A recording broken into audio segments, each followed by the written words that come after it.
significant tax bill. In my view, is a bad deal for the American people. I think we can do better. And I am here today to take a strong stand against this bill. And I intend to tell my colleagues and the nation exactly why I am in opposition to this bill. You can call what I'm doing today whatever you want. You can call it a filibuster. You can call it a very long speech. I'm not here to set any great records or to make a spectacle. I am simply here today to take as long as I can to explain to the American people the fact that we have got to do a lot better than this agreement provides. Now let me just enumerate some of the reasons that I am opposed to this agreement. First, as everybody knows, this nation has a record-breaking $13.8 trillion national debt at the same time as the middle class is collapsing and poverty is increasing. And Mr. President, I think it's important that we say a word, because I'm not sure that a lot of Americans necessarily know this, about how we got to where we are today in terms of the national debt. I know there are some people who think that this all began the day that President Obama took office. Well, it's not quite the case. When President Clinton left office, this country was running, in fact, a very significant surplus, and the projections were that we were going to continue to run a surplus. During the 8 years of President Bush, for a number of reasons, including the war in Iraq, the war in Afghanistan, including huge tax breaks for the wealthiest people in this country, including a Medicare Part D prescription drug program, and including the Wall Street bailout, among other things, all of which were not paid for. Those are the primary reasons that we saw an almost doubling of the national debt during the Bush administration. And since President Obama has been in office, we have passed a stimulus package, also adding to the deficit and national debt. But here we are today with a $13.8 trillion national debt, $1.4 trillion deficit, and almost all Americans are in agreement that this is a very serious issue. So the first point that I would make is that it seems to me to be unconscionable for my conservative friends and for everybody else in this country to be driving up this already too high national debt by giving tax breaks to millionaires and billionaires who don't need it, and in a number of cases, Mr. President, don't even want it. Here's one of the interesting ironies. There are lists of many, many very wealthy people who've come forward and say, sure, I want a tax break. Everybody wants a tax break. But you know what? There are other priorities in this country. I don't need it. And two of the wealthiest people in the world, Bill Gates of Microsoft, Warren Buffett, Berkshire, these are billionaires, and they said it's absurd. We don't need a tax break. And all over the country, you're hearing a lot of folks who have a lot of money saying, don't drive up the deficit and force our kids to pay higher taxes to pay off the national debt in order to give tax breaks to the richest people in this country. Now, Mr. President, we have been told really not to worry too much because the extension of these tax breaks for the wealthy will only last 2 years. Not to worry. Well, maybe that's the case. But given the political reality that I have seen in Washington, my guess is that 2 years from now, these tax breaks for the wealthiest people in this country will be extended again. What happens around here is that the argument will be made that if you end these tax breaks, you're raising taxes. It's what we're hearing right now. I see no reason why in the middle of a presidential election those arguments will not be made again, and I see no reason not to believe that those tax breaks will be extended again. And clearly we have a number of Republicans who want to make that extension permanent. Now, whether it will ever be made permanent or not, I don't know. But the point is, when you hear folks say that it's only a 2-year extension, I would suggest take that with a grain of salt. And let me just say that if, in fact, we do what the Republicans have wanted to do right now, as we enter this debate, they wanted a 10-year extension. That would add $700 billion to our national debt, $700 billion. Now, I've got 4 kids, and I've got 6 grandchildren. And I think it is grossly unfair. None of them have a whole lot of money. I think it is grossly unfair to ask my kids and grandchildren and the children all over this country to be paying higher taxes in order to provide tax breaks for billionaires because we've driven up the national debt. That is just plain wrong. And Mr. President, I think the vast majority of the American people, whether they're progressives like myself or whether they're conservatives, I think they perceive that that concept of giving tax breaks to billionaires when we have such a high national debt makes no sense at all.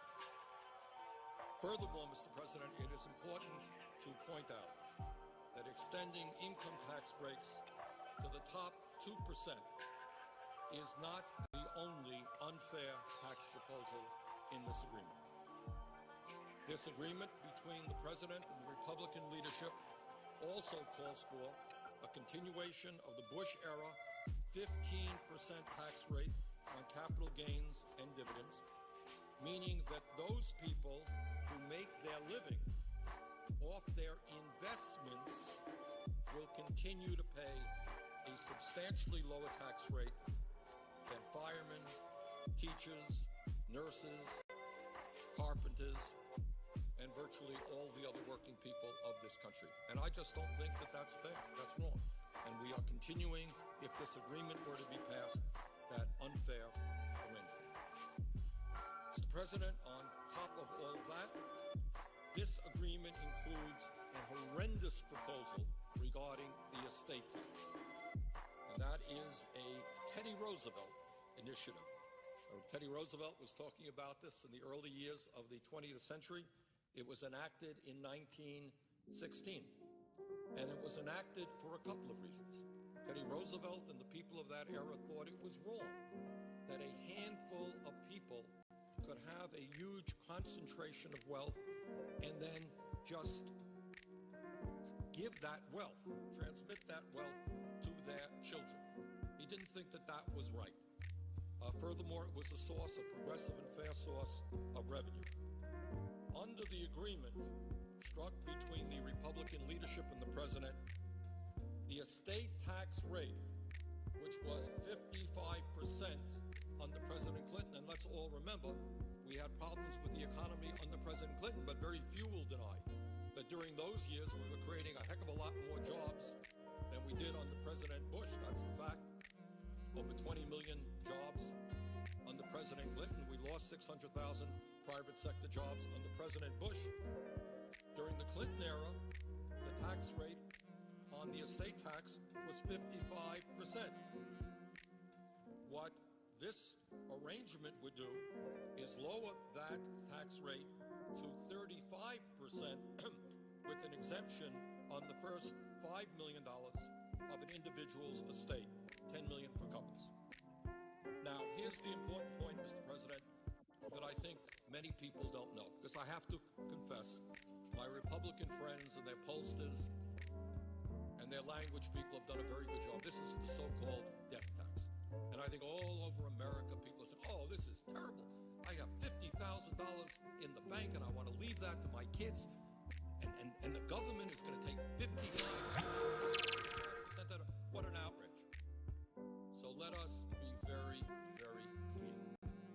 This tax applies only to the top 0.3% of 1% of American 99.7% of American families will not pay one nickel in an estate tax. This is not a tax on the rich. This is a tax on the very, very, very rich. And if my Republican friends had been successful in doing what they want to do, which is eliminating this estate tax completely, it would have cost, Mr. President, our Treasury, raised the national debt by $1 trillion over a 10-year period. Families like the Walton family of Walmart fame would have received, as one family, about a $30 billion tax break. So I find it hard to believe that when we are talking about massive cuts in programs for working families, when we have this huge national debt, that anybody would be agreeing to lower the estate tax rate to 35%. That is what this agreement does, and I think that that is a very, very bad idea. And once again, while the agreement on the estate tax is for 2 years, once again, there is very little doubt in my mind that the Republicans will continue to push for lower and lower estate tax rates because what they want, and I think Senator Kyle has been pretty clear about this, they want to permanently repeal that tax. That is $1 trillion in tax breaks to the top 0.3%. So I think we're down a bad path there, and that's another reason why this agreement does not make a whole lot of sense. Mr. President, I would say thirdly, and here's a very important point that I think has not yet gotten the attention that it deserves, and that is this agreement contains a payroll tax holiday, which would cut $120 billion from Social Security payroll taxes for workers. And I think there are a lot of folks out there who say, well, this is pretty good. You know, I'm a worker. My contribution will go from 6.2% today down to 4.2%. I'll have more money in my paycheck. It's a good idea. Let's take a deep breath and let's think about it for a second. Let's understand what this whole thing is about. This payroll tax holiday concept, as I understand it, originally started with conservative Republicans. And I know the Vice President recently made the point, this was originally a Republican idea. Now, why did the Republicans come up with this idea? Well, these are exactly the same people who don't believe in Social Security.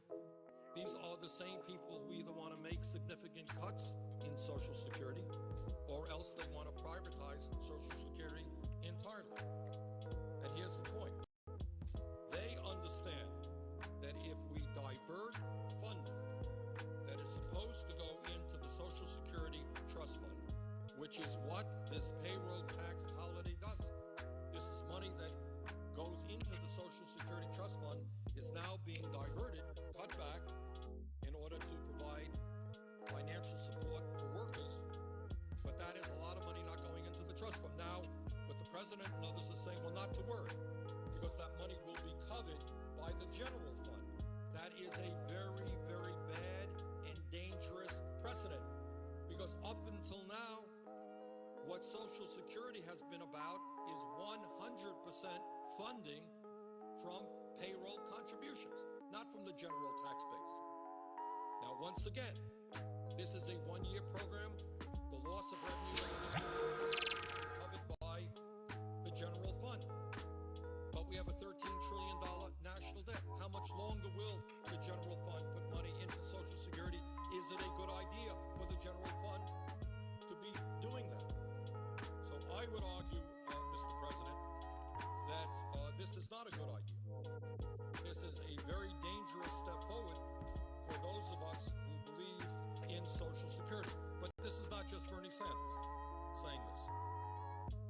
Mr. President, one of the more effective and I think important senior groups in America is called the National Committee to Preserve Social Security and Medicare.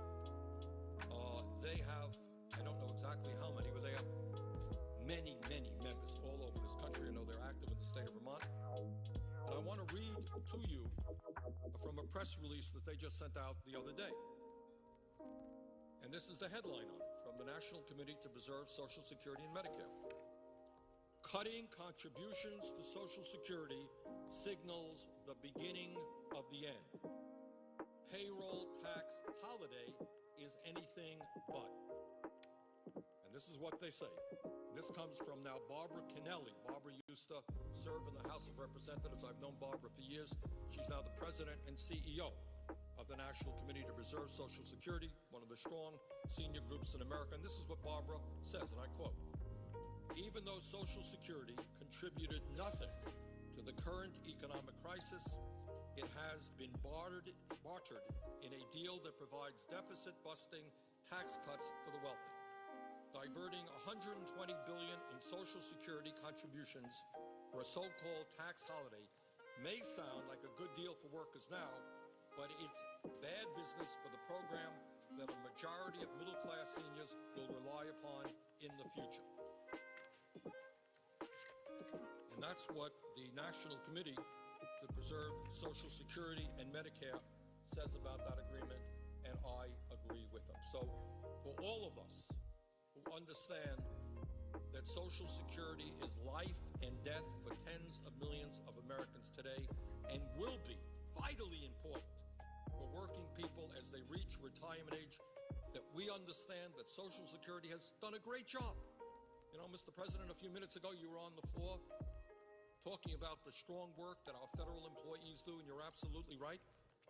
Sometimes we also take for granted that Social Security has been an enormous success. It has done exactly what those people who created it wanted it to do. Nothing more, nothing less. It succeeded.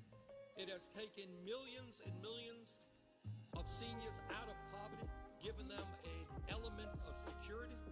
It has also helped people with disabilities maintain their dignity. Widows and orphans are also getting help. For 75 years, it has worked well. It has a $2.6 trillion surplus today, and it can pay out benefits for the next 29 years. It is strong. We want to make it stronger. This payroll tax holiday, I'm afraid, is a step very much in the wrong direction, and that is one of the important reasons why this agreement between the president and the Republicans should be defeated. Mr. President, included in the agreement are a number of business tax cuts. And I'm not going to be here to say that some of them may not work. Some of them may work. Some of them will work better than others. There are a whole list of them. But this is what I will say. Economists on both ends of the political spectrum believe that if we are serious about addressing the horrendous economic crisis that we're in now, 9.8% unemployment, that there are far more effective ways of creating the jobs that we have to create than those tax proposals. With corporate America already sitting on close to $2 trillion cash on hand. It's not that our friends in corporate America don't have any money. We've got to help them. They've got $2 trillion cash on hand. The problem is not, in my view, that corporate taxes are too high. It is that the middle class simply doesn't have the money to purchase the goods and products that make our economy go and create jobs. So I think that if our goal is to create the millions and millions of jobs that we need, and if our goal is to make our country stronger internationally in a very tough global economy, I would much prefer, and I think most economists would agree with me, that a better way to do that, to create the millions of jobs we've got to create, is to invest heavily in our infrastructure. Now, the truth is, and I don't think anyone disputes this, the infrastructure in the United States is crumbling, and I'll go into more detail about that later. Got some very good information on it. But, you know, you don't have to be a civil engineer to know that. All you have to do is get in your car. Okay. All right, everybody. Glad to have you here on this Wednesday night edition of Gamer City League. Two very close teams in the standings, fighting for seeding in the playoffs. we have the Lawbins and Peppa Pigs, both competing to get a better seed for the playoffs. We're just a few games away, and we are already into Champ Select. No waiting around like for PTT games. We are right into it with Lawbins banning Lulu, first ban on the blue side, and Peppa Pigs responding with the Fiddlesticks. Fiddlesticks, a very common ban against Chewbacca on Lawbins in the jungle. Lawbins following up the Lulu ban with a Malzahar ban. Interesting. I don't really know Malzahar as somebody who either Fang or Chris, who is subbing in for Tritus in the support position for Team Peppa Pigs. Nivea is one of those picks that Fang likes to play. But Malzahar, that's an interesting pick. Yeah. I have my co-caster here, Alex. Hello, everyone. And so, Alex, what do you think of these bans so far? We got a Morgana, it's probably a jungle ban. Yeah. We've seen Stu pull that out a little bit. Right. But what do you think of the Malzahar ban? So I don't know, that's a little odd. I think maybe they're picking something a little spicy and they don't want a Malzahar that can lock it down. I'm really not sure. That ban is a Kaisa ban, third ban, banning away Larkin's Kaisa. We've seen it, I believe, this tournament a couple of times. Always impressive. It's going to be the Leona first pick. Leona has been one of those supports that's risen to prominence in this tournament. Very easy to play. Usually always relevant. Very good for laning phase. Very good in the team fight. I'm not surprised that's the first pick here, especially with how good Kelwa has been on the Leona for the Lawbins. Yep. Maokai being picked up. That could be jungle or support. It's probably going to be support. Shen, though, there's a little bit of flexibility on the side of Peppa Pigs. Maybe they do some things at the Maokai matchup in top. I don't know why I said jungle. I meant top. If the Maokai matchup in top or support is not very favorable, they could swap it down to support. Same thing with the Shen. They could have that Shen support, or they could keep it in the top lane for Casey. So we're getting into Lawbin's second round of the first round. It's going to be the Cho'Gath. What do you think of this Cho'Gath pick for Ben? I mean, I was in a call with Larkin the other day, and some people were, criticizing Ben because he plays Cho'Gath a lot. And Larkin, he just brought up, try to counter it. People keep saying, it's vulnerable, counter it. But Ben has just been absorbing a lot of pressure, and Law has been doing really well. So I think if Peppa can't do anything about that, Cho'Gath's a great pick. Interesting Evelyn lock-in here by Stubaka in the jungle. Peppa has not picked their jungle yet, so Vichy might try to abuse and go about this, but instead they're going to let the jungle pick, unless it's a jungle Shen or Maokai, they're going to let the jungle pick go to second phase as Corki is picked up for James in the mid lane. We've seen him just absolutely destroy on this Corki. It's taken over multiple games, multiple series, and it just makes him so mobile. He's got poke, and even then, he'll be able to just blast down anybody that tries to approach. As we have our third caster for tonight, Arlen, joining the call, joining the cast. Hello. Right on time. We did not expect him until game 2, but we are glad that he's here now. Arlen, how are you doing tonight? Feeling pretty good. I just ate some Wendy's. It's been a minute. Pretty good food. I got this bacon pub. I don't really The remember. pretzel one? Yes. Oh my god, it was so good. The fucking pretzel bun. The pretzel bun's so good. More fast food places need to have pretzel bun items. Because Wendy's is the True. only one that I know of that actually has it. That is true. It's so good. I get like sometimes I get pretzel buns from like I think Wegmans has them. But anyway, enough about that. We're into pick and ban Arlen.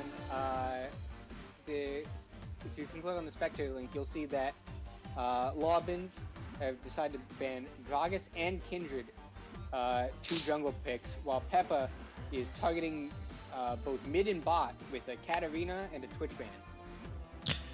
You know, I did see that they gave PEPPA the Corki. I'm not sure if that was a good idea though. Yes. In the first phase, they chose to ban out Malzahar and Anivia from the mid lane. We had been talking about the Malzahar ban as being slightly questionable, but Vi is going to be picked up here on the side of PEPPA. I like Vi for PEPPA.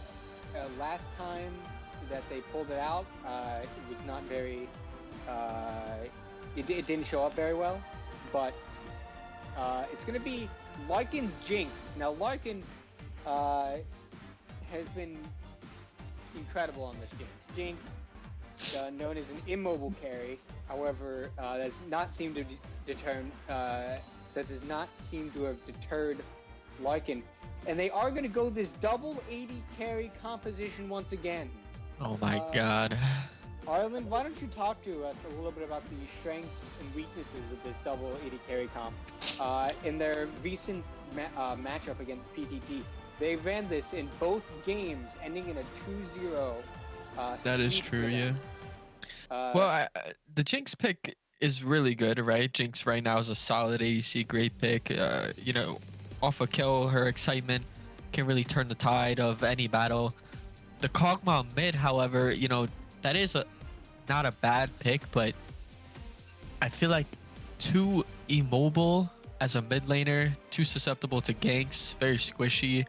You know, it does do a lot of damage, but if that Kog'Maw mid just keeps, yeah, exactly. If that Kog'Maw mid just keeps getting like targeted in ganks and such, I don't see it helping out in the long run. They do have a tertiary carry here with the Evelyn.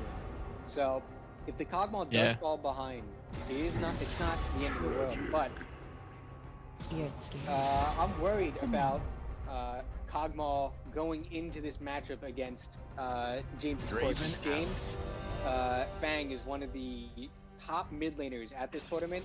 A lot would argue the best, or no lower than top 2.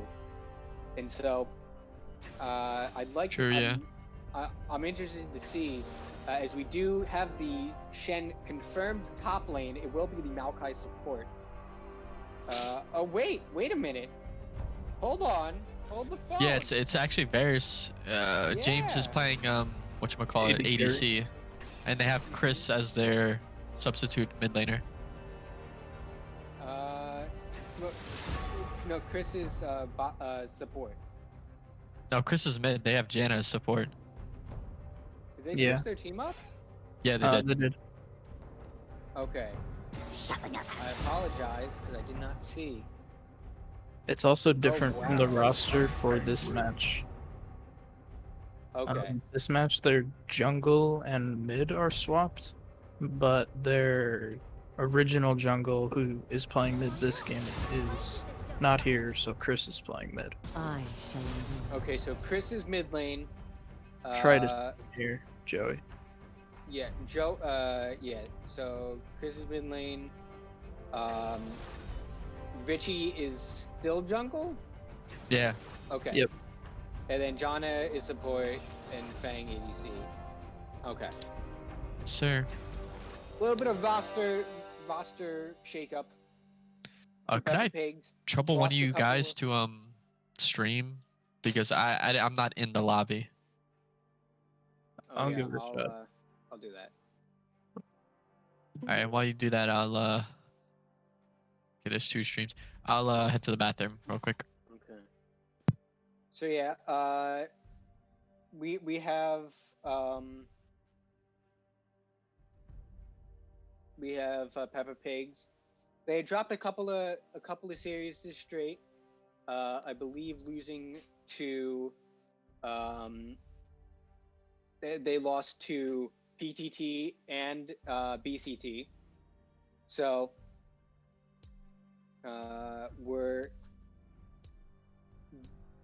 they are maybe looking to change it up a little bit, see if they can pull out this win against the Lobins.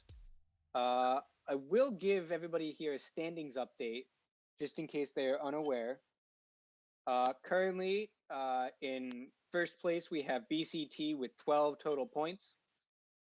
But with six points, 12 wins. Then we have PEPPA with 5 points, 10 wins. And then in third place, we have PTT with 4 points and 11 wins. And then Lobin, 4 points, 10 wins.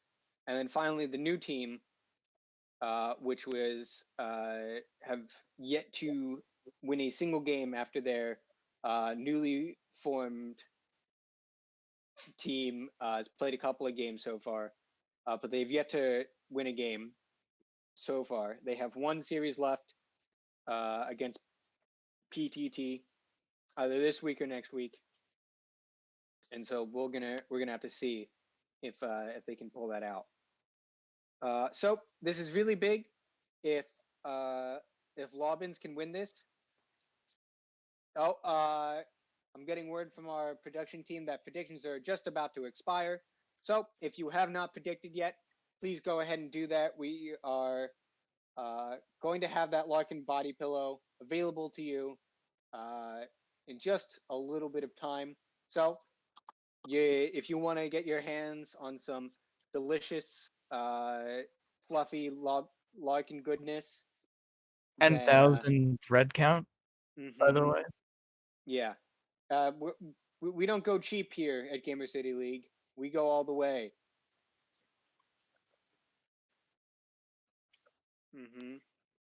PEPPA is heavily favored in this matchup. Lobins, though, have been on a huge win streak as of late, winning their last 2 series to bring themselves into an almost tie with PTT. If they win this with a 2-0, then PTT will fall to 4th place, and they will actually climb all the way from 4th to 2nd place should they win this game and tie BCT for the most amount of wins. And so, very excited to see this play out. Almost done with the spectator delay. What do you think? And what is your prediction for this game? My prediction? Yeah. It's going to be really tough. On the one hand, I do believe that the side of Peppa Pigs has stronger players. I definitely think that individually they're very strong. However, Larkin is on a win streak. They've beaten both the first place team and the team right above them in the standings right now, PTT, right. And done so with 2 2-0s. And they were pretty convincing in both of those series. So I really think that it's going to be a really close one. I am going to give the edge to Lobins. It's going to be really close, but between the roster shakeup on the side of PEPPA and the win streak right now, I will say that I probably would side with Lobins right here, as we're into the game now. 13, 14, 15, 16. Okay. And we're off and running tonight here at Gamer City League. Looks like it's just going to be a fan out for both teams. Don't want to risk anything. No sweepers on either side. We have seen some teams choose to go for that sweeper start. Excuse me. And so we're Just gonna see. Just waiting for the minions to spawn. My God, you know what I just remembered? Chris owes me a fucking skin. Dang. Welcome, Arlen, back to the cast. Arlen, we didn't get your input while we waited for spectator delay. What do you think of these teams and their compositions? I don't know.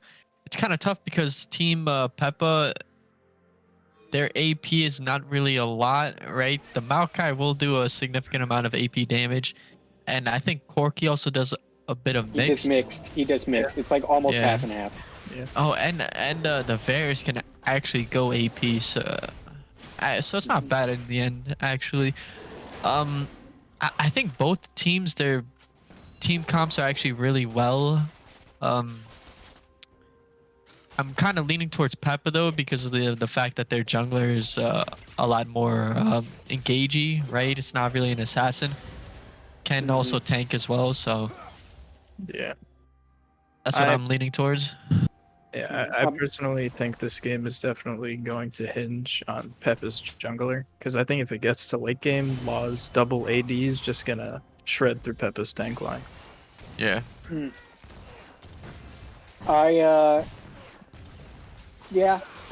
both make some great points.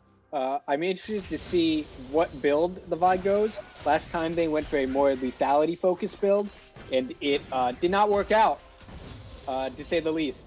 So, gonna see if they go more of a brawler or even full tank, because what you really you draft the Vi to get onto the Jinx or the Kog'Maw.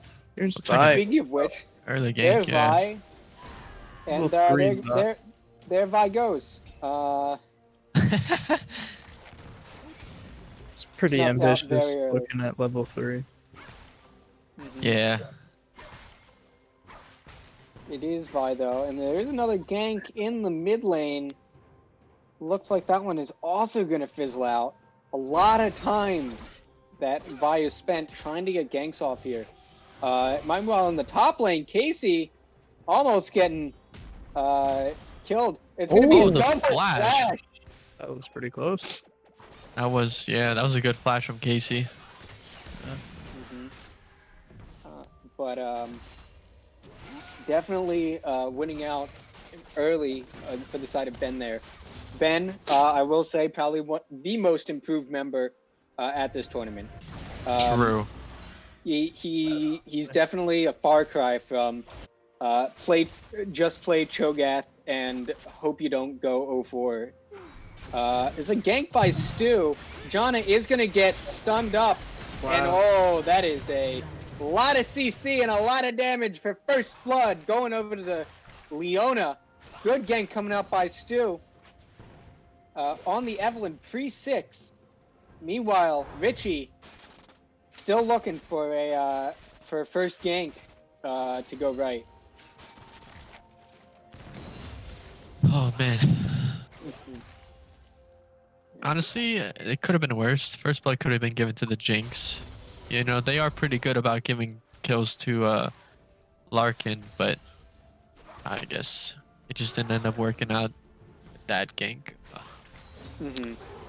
Yeah, I believe it was probably the Ignite that took it down. Larkin did lose his flash in that gank, so interested to see if Peppa Pig's caught that and they'll be able to punish him in the next 5 minutes. Right now, though, early farm leads for the top lane on the side of Peppa Pigs, but even everywhere else, we've got a very even game on our hands outside of that first blood going over to the Leona, so not a whole lot of damage being given out yet anyway. Looking at the drag right away. She can solo that. Even without items, that is a little bit spicy, even for Vi. We're gonna see if I mean, Logan... they don't know Vi's there. Really good job by the side of Peppa Pigs to get this to get the drag off of the the pressure that their mid and bot was doing. Good vision So, placement by PEPPA. Yeah.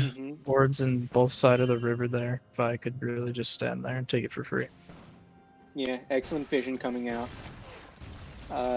And so we go back to this kind of stalemate. About one advantage for each team so far, but very even besides that.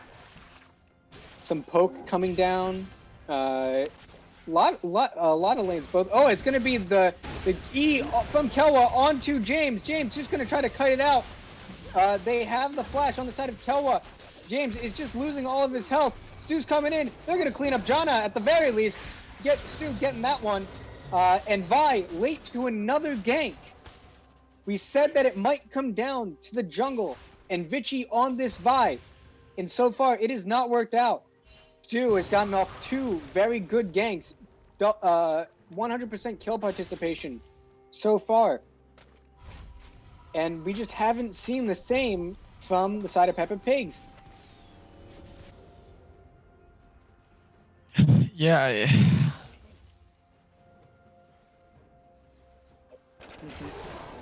It's a very aggressive trade coming out from Dirk against Chris in the mid lane. Chris is playing, I believe, his first game with Peppa Pigs, even though he has been able to sub for them for quite a while. Definitely the first game mid. Neither mid laner, almost 7.5 minutes into the game, has backed yet. This is despite Chris having teleport. And so, interested that they've kind of been locked in this duel. As Jana getting stunned up again, but this time the Vi is here. Vi on to Larkin. The ult, It goes and that's down. going to be the kill. A flash out. Towa ignites, but it's not enough. Good gank. Going off of the level 6 for Vichy. They did not. Did they use Shenna? No, they didn't. Yeah, okay. Yeah, so didn't even have to use Channel. Incredibly clean play coming out from the side of Peppa Pigs to get them back in this game. Still down about 1k gold, a little bit less. But good strike back, going off of the level 6, getting the kill onto Larkin, putting him behind. So, as we work our way through this game, Rift Herald is up. And level 6 is hit by everybody except both supports and Larkin. Though Kawa has just hit his, Larkin will hit his shortly. Then Jana right after that. Arland, what do you think the scaling looks like for both teams? I think team I don't know, dude, because the Jinx scales well, the Kog'Maw scales well, right? Evelyn scales fine as well. Corki scales well. Varus is good scaling, but then you have, you know, Shen, Maokai, and they're just gonna be tanks. The Vi might do a lot of damage, but she's also, you know, gonna be more tanky as well, so she's not gonna do like a lot of damage. She will be great into like jumping onto the back line, so they have that going for them. Honestly, I think the scaling though is pretty even, to be honest. I would tend to agree. It's all going to depend in these late game team fights who can get where, who can avoid the damage and the CC. But I do want to point out that maybe that Vi is not going to be tanky in the slightest, as it looks like they're going to go for a Trinity Force start instead of something else, like a... Oh, and Jana is going to get E'd. He's going to get stunned. That's everything. And it's going to be the flash away as Vichy does arrive. But it is a 2v3, except they don't know it yet. There's the Evelyn. Evelyn does have ult. She's going to try to get the double. Only gets one. And wow. Ooh, almost trades it back. Unlucky. He's going to get the double in the end. And it will be... the dragon is going to come up. And just a little bit, and Shen ult. Shen ult was up, yeah. Didn't see that come out though. no, probably could have turned that fight, or at least traded there. But honestly, I think even if the TP was canceled, I think the shield would have been just fine.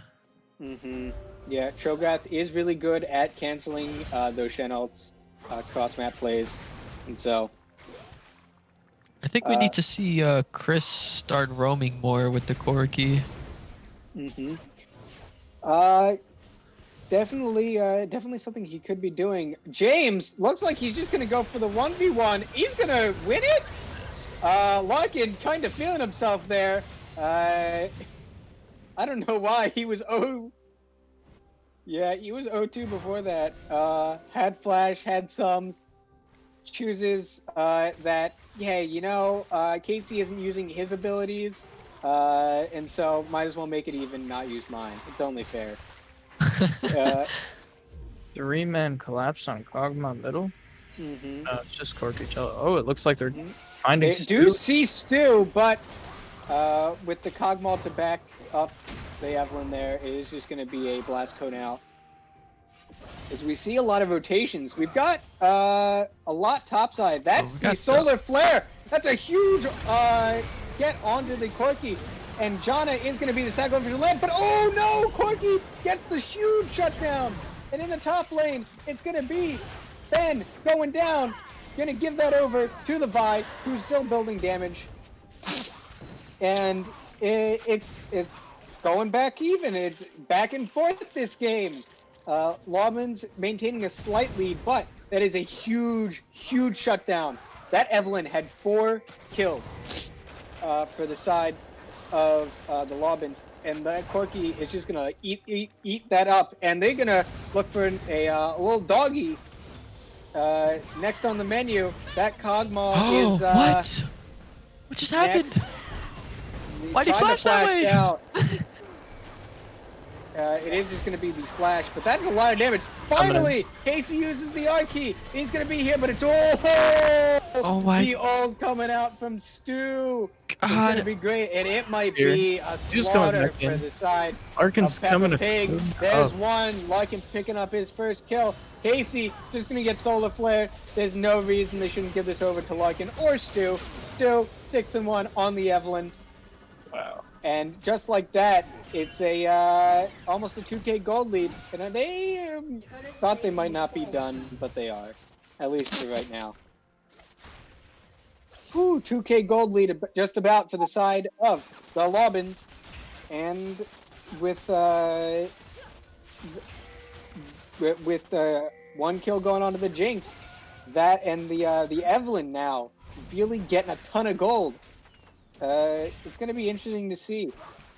There's 2... No, never mind. I was going to say there's 2 people top for PEPPA. Maybe they could have done something for the Cho'Gath, but nothing doing. I'm not sure if Casey can ult into a team fight again, because his tower is on one plate. That Cho'Gath kind of went to town up there. Yeah, that is something I have noticed. Cho'Gath really only punished once. Has kind of been perma-pushing top. Really not punished for it besides the 1 death. And when you're a Cho'Gath, 1 death, you'll take that every single time in laning phase. Yeah. Especially when you go even on farm as well. It's really a good sign that you just weren't bullied at all, basically, for picking Cho'Gath. And so...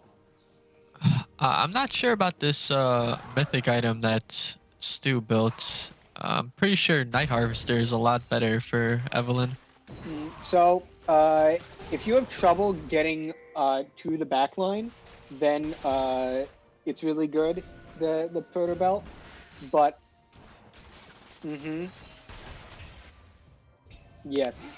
It does also proc charm, and so it's really good for that that long range kind of like surprise engage. It's a lot faster too. The bullet speed is very fast compared to, say, the Q, or just coming out of camouflage with an E. They will spot Stu here. Bit of a misplay. They could have really gotten something. It is Ocean Drake up. Both sides have a Drake apiece. They're gonna probably fight for this. But Lobbins is there first, and they are much stronger right now. Evelyn. Yeah, but they're kind of getting poked out, though. I mean, they're losing on all sides of the map. Top turret's gone down. That's first turret for the side of the Lobbins. They have complete control of this bot side jungle. There's nobody else here besides the Vi in position for this dragon. I think Casey might need to sack the top lane even further and try and get a good ult down. And Ben has TP, so he can follow. PEPPA is going to try to come in here, clear some vision. Looks like they own Leona back. This might be a good time to actually start the dragon. Do they have the wherewithal? They do start it. Interesting decision from Kelwap to back there. Basically giving the dragon to Peppa Pigs. Easy smite. Well, the TP coming in from... Yeah, teleport's like very late, actually. I was going to try to start something with it. Jana was going to look to go down, but flashes away. Oh! That's Stu not knowing the R range of the Evelyn. Unfortunate, but does get Jana's flash for that.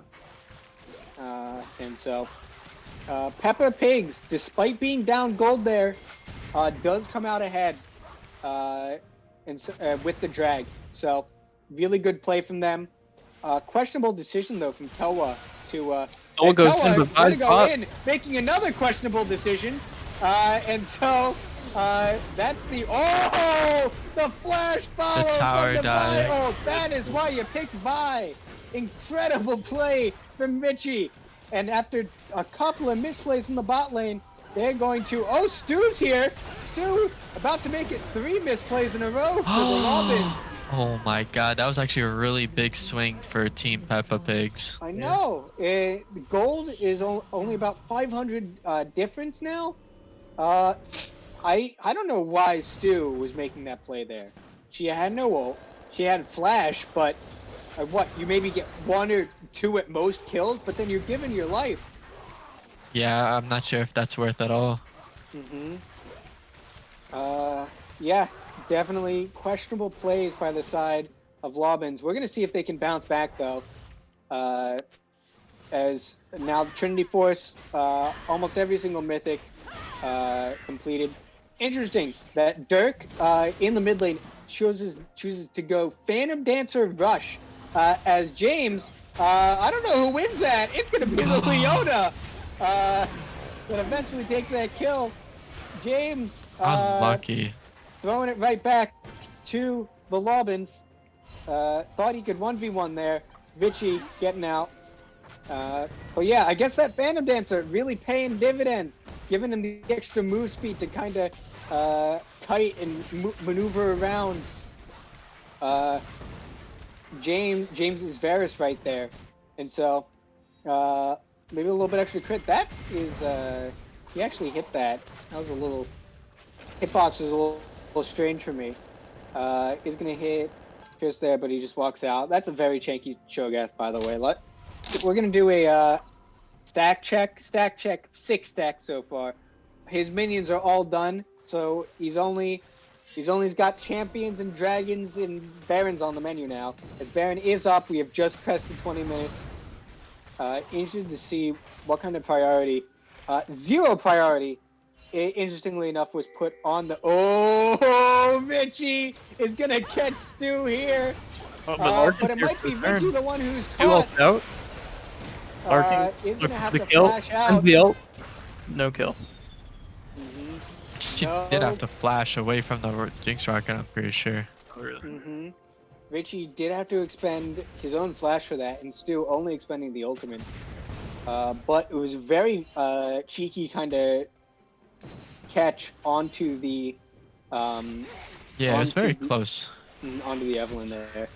And he had backup too. So if he had bursted the Evelyn, then they might have turned that completely for a fight in their favor. Let's look at some of the vision. Arland, looking at the vision for both teams, we have a Drake coming up in just about a minute. Baron is live. Let's talk about the vision for both these teams.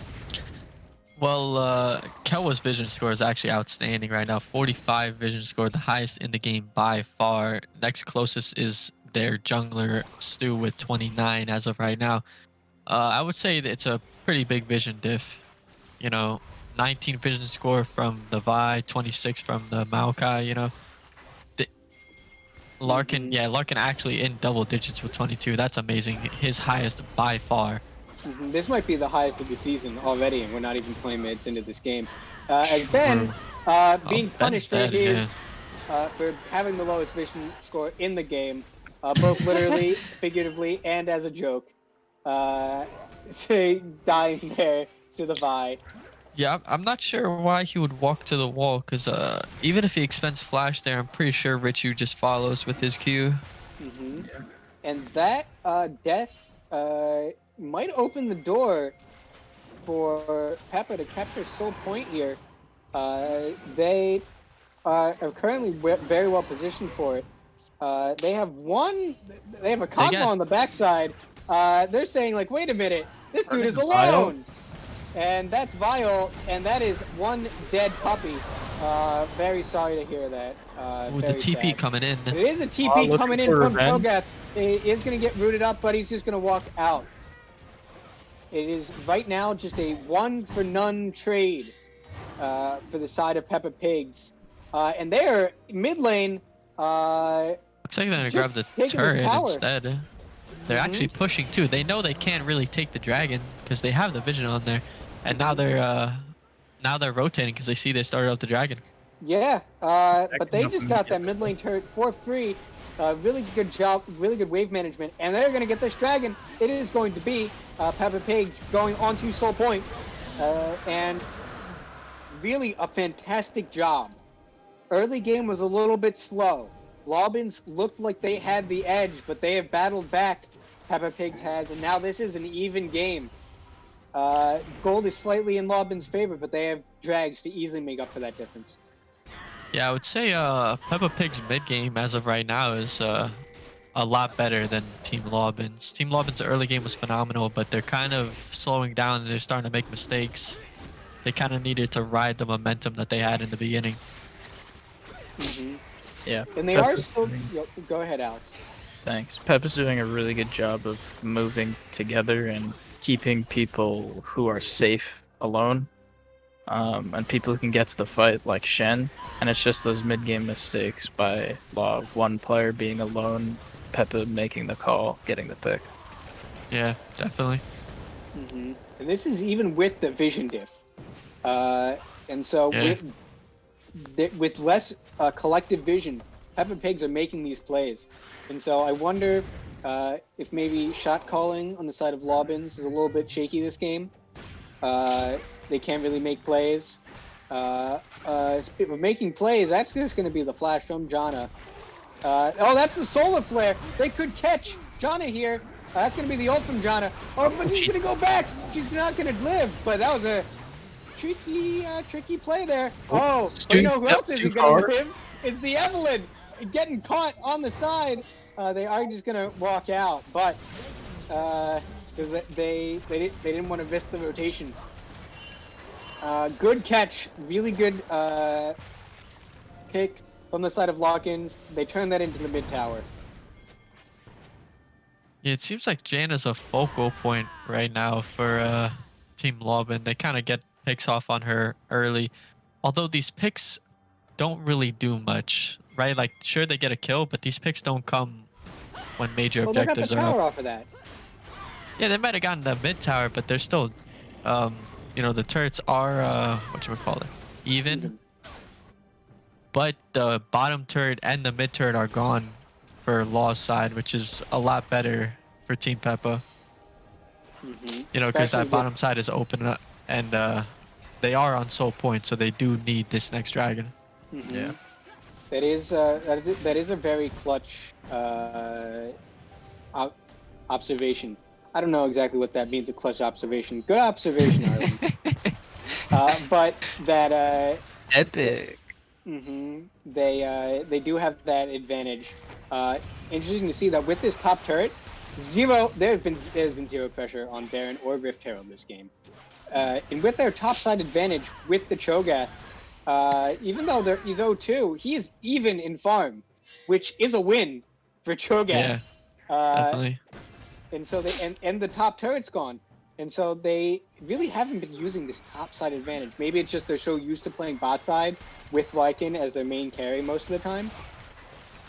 But it's definitely interesting to see how there's been zero pressure on that top side of neutral objective this entire game. Yeah, I would have liked to see some top ganks with the Evelynn. You know, her getting the Rift Heralds, pushing the top out with Rift Herald, securing a lot more towers like that. Oh, Richie's going deep. Oh, man. Kind of close there. Yeah, Secret Agent Richie right there.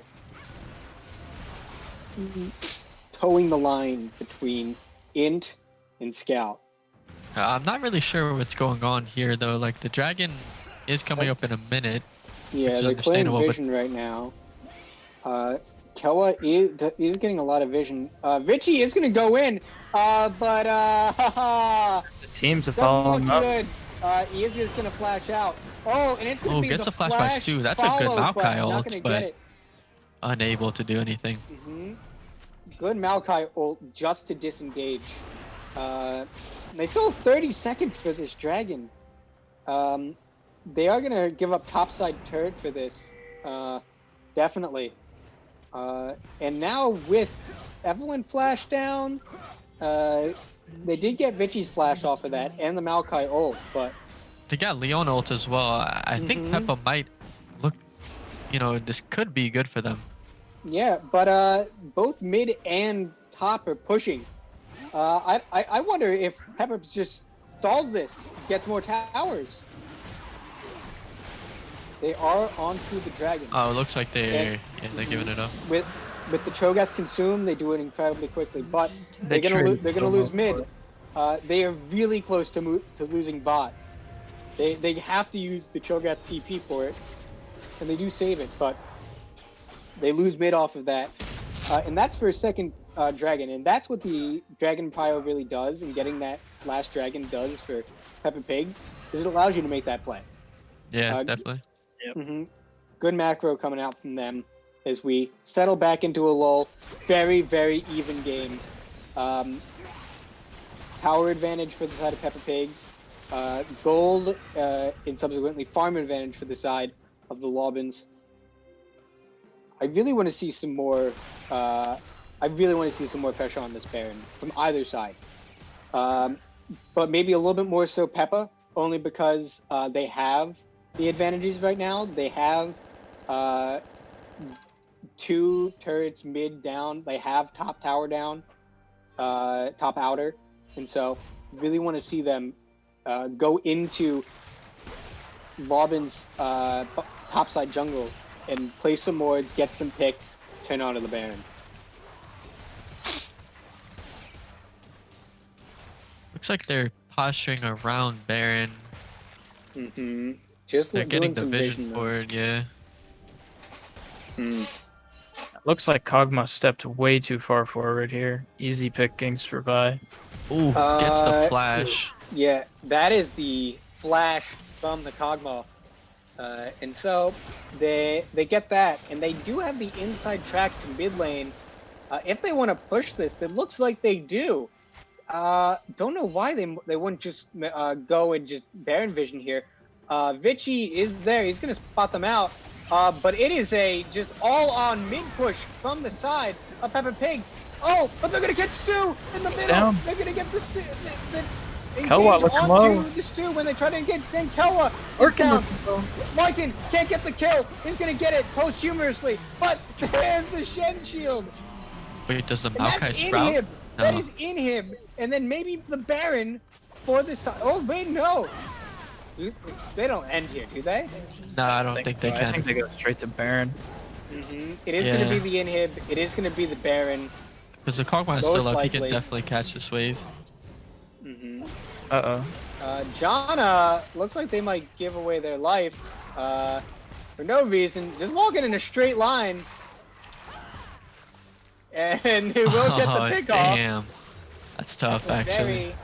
Very unfortunate for the side of Peppa Pigs after that fantastic play. Yeah, Alex, why don't you walk us through that play again and how Peppa was able to win that? I mean, I don't know. I think they've been doing the same thing they've been doing all game, which is posturing aggressively, but not too dangerously, and taking that pick when they can. So they're walking up mid lane, and they position their Vi a little below them, in between them and where they know their enemy is walking. Vi can, she can Q in, she can Q out. She decides to Q in, she finds the pick, and they take the safe fight. It's been working really well for them. Definitely. Stu? Oh, Vichy's gonna miss that. But Stu is gonna miss being alive. Definitely, as the Baron's up. Oh, man. It should be just a beeline to the Baron with the jungler dead. Interesting that they would stick around and do this. I guess no, because the dragon's not up for another minute. Interesting plays. Maybe a bit of a misplay by the side of Peppa Pigs, but as a bigger misplay is it's going to be a catch. Oh no, that's two! He's got them both, and that's a ricochet rocket to the face for the side of the Lobbins. Huge picks coming out. Overstaying. What were they even doing there? They had no backup. I don't know why, but Janna is constantly getting picked. Speaking of what are you doing there? Yeah, and that's going to be the Shen. Really bad for Law. Coming in. Vi is going to get charmed, and they are going to get the Shen as a nice little consolation prize for the Kog'Maw. And it looks like they might get an even better consolation prize, which is just the grand prize, which is this third dragon. It's here. Shogath is not on it, but it doesn't matter. They're going to play it. And Vichy is not long for this world. Neither is Chris. And that might be the Baron. That should be the Baron. Got minions scratching in their base. They're all going to have to back. Probably take them another 20-30 seconds to get to Baron. I think everyone's going to be up. I don't know if they're going to have time for it. I think what they could have done there is maybe sent one person back and everybody else go to Baron. They didn't have anybody with TP up just then. Stu flexing, showing that I don't even need my stopwatch for this fight. And so, just starting. Well, they started. They really melt that. And with the Cho'Gath, it's going to be even easier. It should go down momentarily. There it is. Casey's got to get out of there. Too late. Casey goes in, goes out. And that's a clean Baron pickup for the side of the Lobbins. This game has been back and forth, but with a 4K gold lead, 35 minutes into the game. Mid inhibitor be damned. Lobbins are going on the Baron power play. We have seen Peppa kind of turn it around though when they are in a gold deficit, so I wouldn't count them out too early. Although the level lead in the supports is kind of frightening. That is, it's not good. I mean, at least John has got that tier 2 ult, right? Yeah. Let's reset the map here a little bit. Lots of vision for Lobbins in the bot side jungle of Peppa Pigs. They got one pink past the river, but really nothing past that. And so this push is going to open up a lot more vision options for them. Actually got about half the health of one of their Nexus towers from their minions while Law was taking Baron. Mm. Yeah, they but that could blue try a sneaky play if they somehow magically get a minion wave in one person. I mean, Law... that inhibitor has respawned, and James is very, very low. They're gonna have to give up this tier 2. Probably gotta give up the tier 3 as well. They don't want to excite Jinx any further too. Casey is doing his hardest to defend this tier 2 in the top lane. But that Cho'Gath can literally take probably a dozen tower shots before they even think about being like in trouble. Mid push is still on. Wave clear for both sides is really good. The Baron is about. That is gonna hit on Pick the on Larkin. They go in. Huge He's shutdown for the Varus. Kelwa still have Kog'Maw though. I hope. Kelwa is on to the Varus. Varus is gonna die, but so is the Kog'Maw. Oh my God, Kelwa is doing it all. But now the Shen's here. It's gonna be a cleanup for the side of Peppa Pig, and they can get another one off of this. This is kill number 4 going over. It might be 5 because Stu's still here. This is... Why is Stu trying to save Ben? He's dead. Stu trying to play hero, but she's only gonna play 0. This is so bad for Law. They have an open inhib. They're all down. There goes Ben. This is gonna be an ace. Worst case scenario. They're making such a good Baron play. They actually got a lot off of it. It will not be. Wow. God, wow. That's Cho'Gath. Jesus. Stu's sacrifice is not in vain, but that should be the inhib going down again. Next drag is gonna be out. That's gonna be the Jinx ult. Ooh. Flashes away from it. Flash, yeah. Good flash. Dragon is up in just 20 seconds. Larkin has got to go over to it. They might try to pick though. If they can all get over there really quickly, then they might try to pick them. It's all Stu is not there yet. Cho'Gath is not there yet. They have no way to really get this. But they are going to TP the Cho'Gath in. And Peppa is just not. Peppa's just not here. They have complete vision. They have complete control. Oh my God! That is going to be the Maokai ult, but it is far too late, and they are just going to walk it out. They really gave that up for free. That's amazing. Ocean Soul, huge for this Cho'Gath, for this Leona. We saw how hard that Leona was killed in the last fight without the soul, and now it's going to be even harder. It's going to be even harder for this Vi to get to kill the carries of Lobbins. They got the mid inhib, but at what cost? They lost pressure on the dragon. They gave up the soul for basically free. We are almost 40 minutes into this game, and I have no idea who's gonna win. Yeah, one team fight, and the game's basically over. Yeah. But both teams have been playing team fights very well, so you honestly don't know who it could go to. And this could be it right here! Ult. The Shen ult is not going to be enough! Janna's going to die for the 10th time! Happy birthday! A great Leona ult. And, yeah, that's going to be it for game 1. Lobbins. Larkin flashing forward. The famous Getting the kill flash forward, but it's not an int this time. They're going to clean it up. That's a 4-0.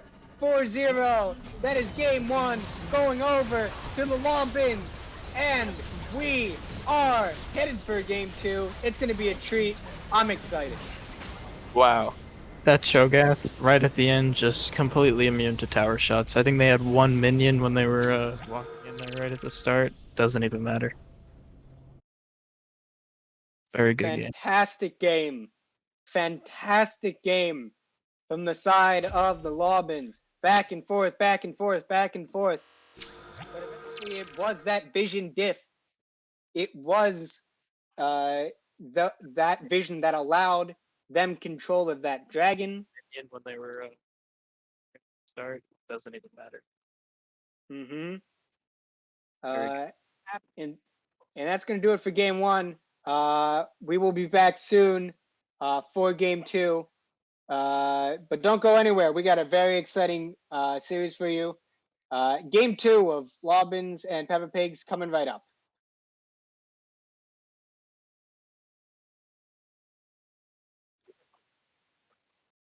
Mm-hmm.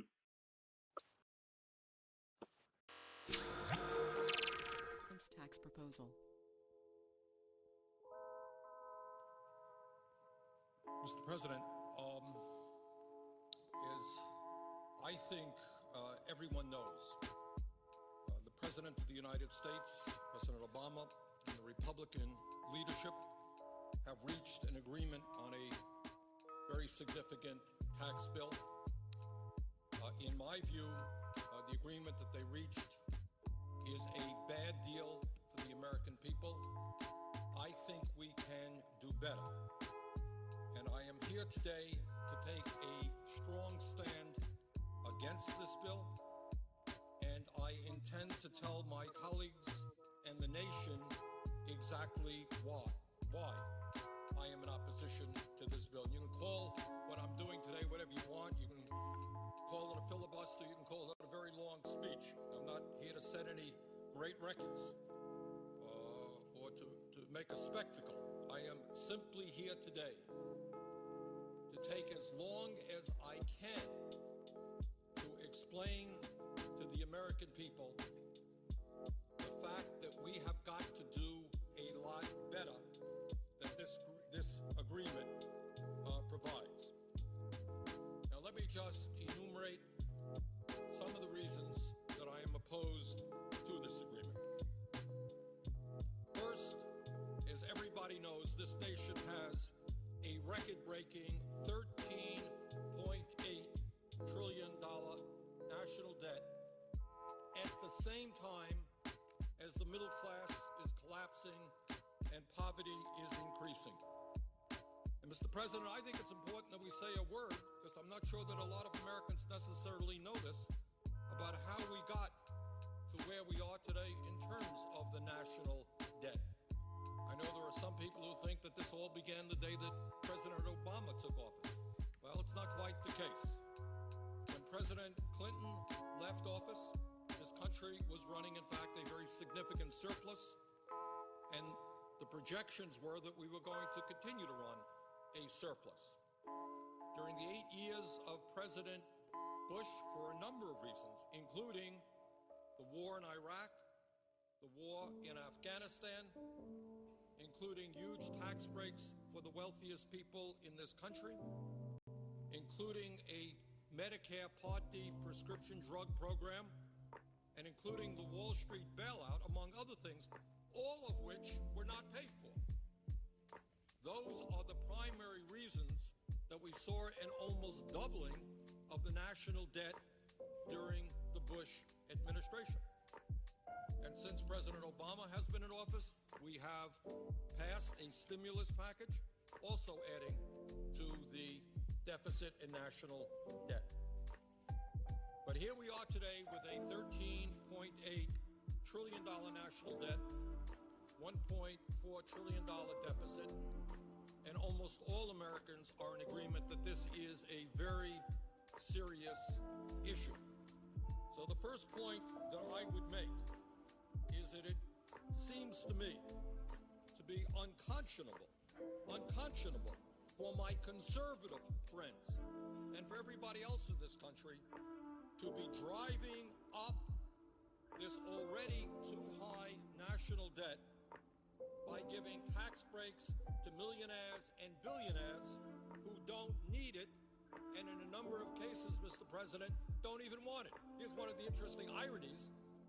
There are lists of many, many very wealthy people who've come forward and say, sure, I want a tax break. Everybody wants a tax break. But you know what? There are other priorities in this country. I don't need it. And two of the wealthiest people in the world, Bill Gates of Microsoft, Warren Buffett, Berkshire. These are billionaires, and they said it's absurd.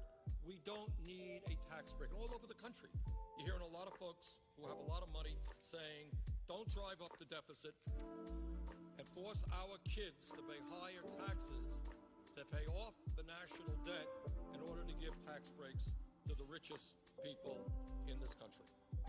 Now, Mr. President, we have been told really not to worry too much because the extension of these tax breaks for the wealthy will only last 2 years. Not to worry. Well, maybe that's the case. But given the political reality that I have seen in Washington, my guess is that 2 years from now, these tax breaks for the wealthiest people in this country will be extended again. What happens around here is that the argument will be made that if you end these tax breaks, you're raising taxes. It's what we're hearing right now. I see no reason why in the middle of a presidential election, those arguments... Good time now.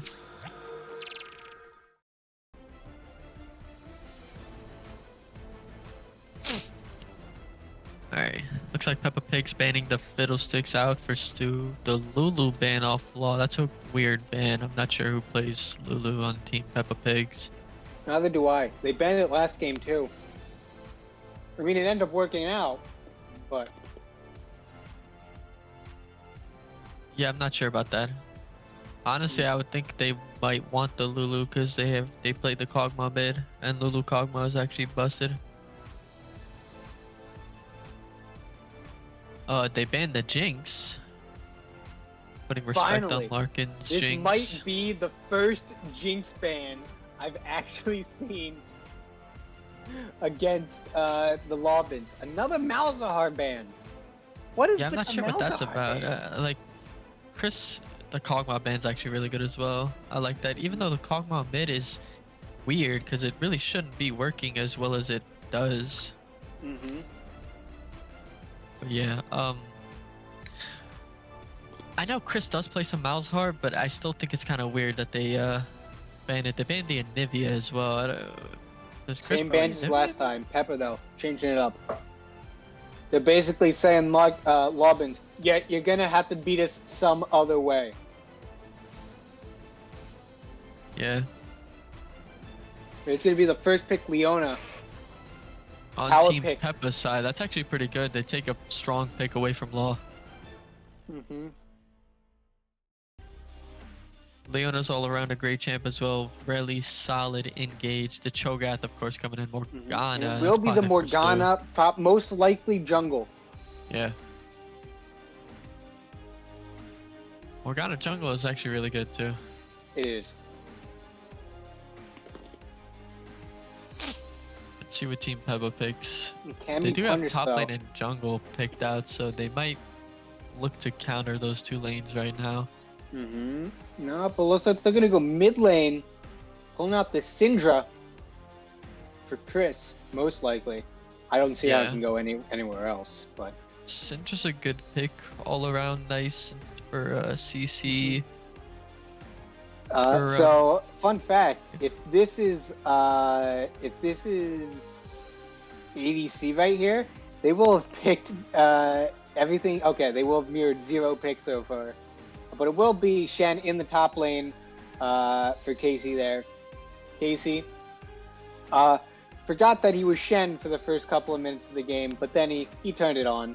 Ended up making some really nice some Shen plays.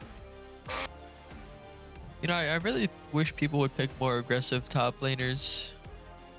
You know, like picking the set in the top, or maybe a Darius or such. You know, we did see Darius with Thomas, but So, Thresh coming in here from the Lawbins. This is Kelwa's signature pick. Thresh, I'm pretty sure, is dog shit right now. Like, I'm pretty sure he's like awful, like in a really weak place. But Kelwa used to one trick this Thresh, and so I'm interested to see when how it shapes up in this bot lane. we're into the second phase of bans. It's going to be a Twitch ban for the side of PEPPA and an Ezreal ban for the side of the Lobbins. Ezreal, really, really good pick. Don't want to give that mobility over to James, who's so good with the mobility. I mean, Tristana ban. Triple, technically quadruple ADC bans for the side of PEPPA. And then Ezreal and Gragas for the jungle on the side of Lobbins. Really interested to see what Larkin plays here. He might be on a new champion. No, it's gonna be the Vayne.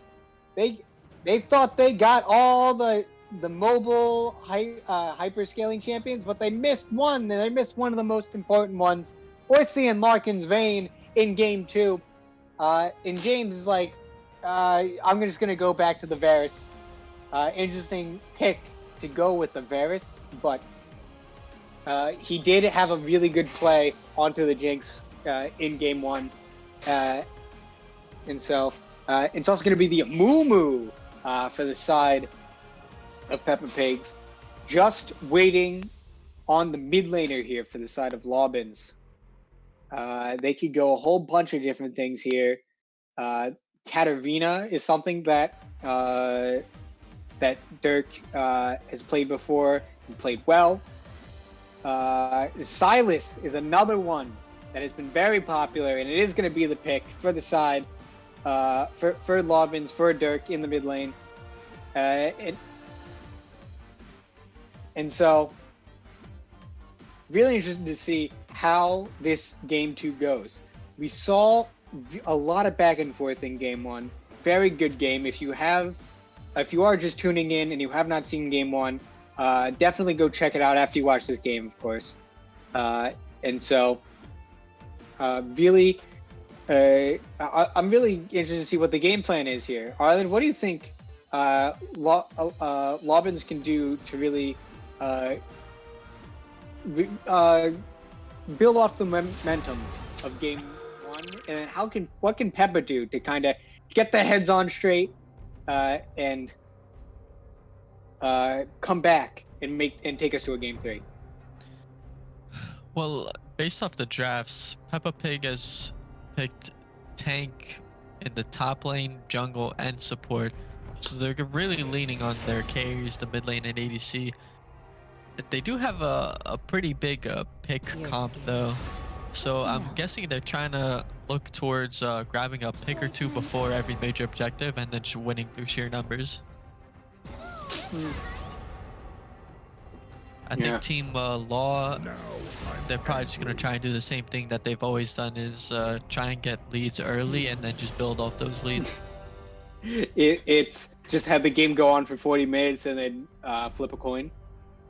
Basically, yeah. Either that or win the game in 25 minutes.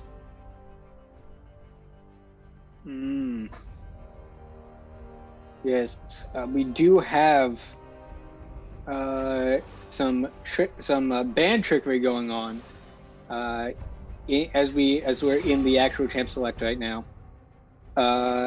We have AZZ so far. AZZA. I don't know if they're really big Aziz Ansari fans, but not big enough that they would know how to spell his name. And it is going to be AZZAA. Complete gibberish for the side of Lobbins. This game is going to PEPPA, and we're going to see game 3. Just based off bans alone. But yeah, I agree with a lot with what you said. Comfort is the name of the game for the side of Lobbins as well. Outside of the Morgana, I believe all these players are known for these kind of picks. The Cho'Gath for Ben, obviously, is his best champion. Thresh for Kelwa, Vayne for Larkin, and even Silas to an extent for Dirk in the mid lane. But PEPPA has a lot of power picks. Leona and Amumu can just lock down whole teams. And those Silas can steal those ults if there's so much CC on the side of Peppa that if they just get one, if they can just get the Silas and catch him out, or get some healing reduction. Healing reduction is going to be big for the side of Peppa Pigs, with the Morgana, the Cho'Gath, the Vayne, who's going to build a lifesteal item, the Silas, who lifesteals way too much for his own good.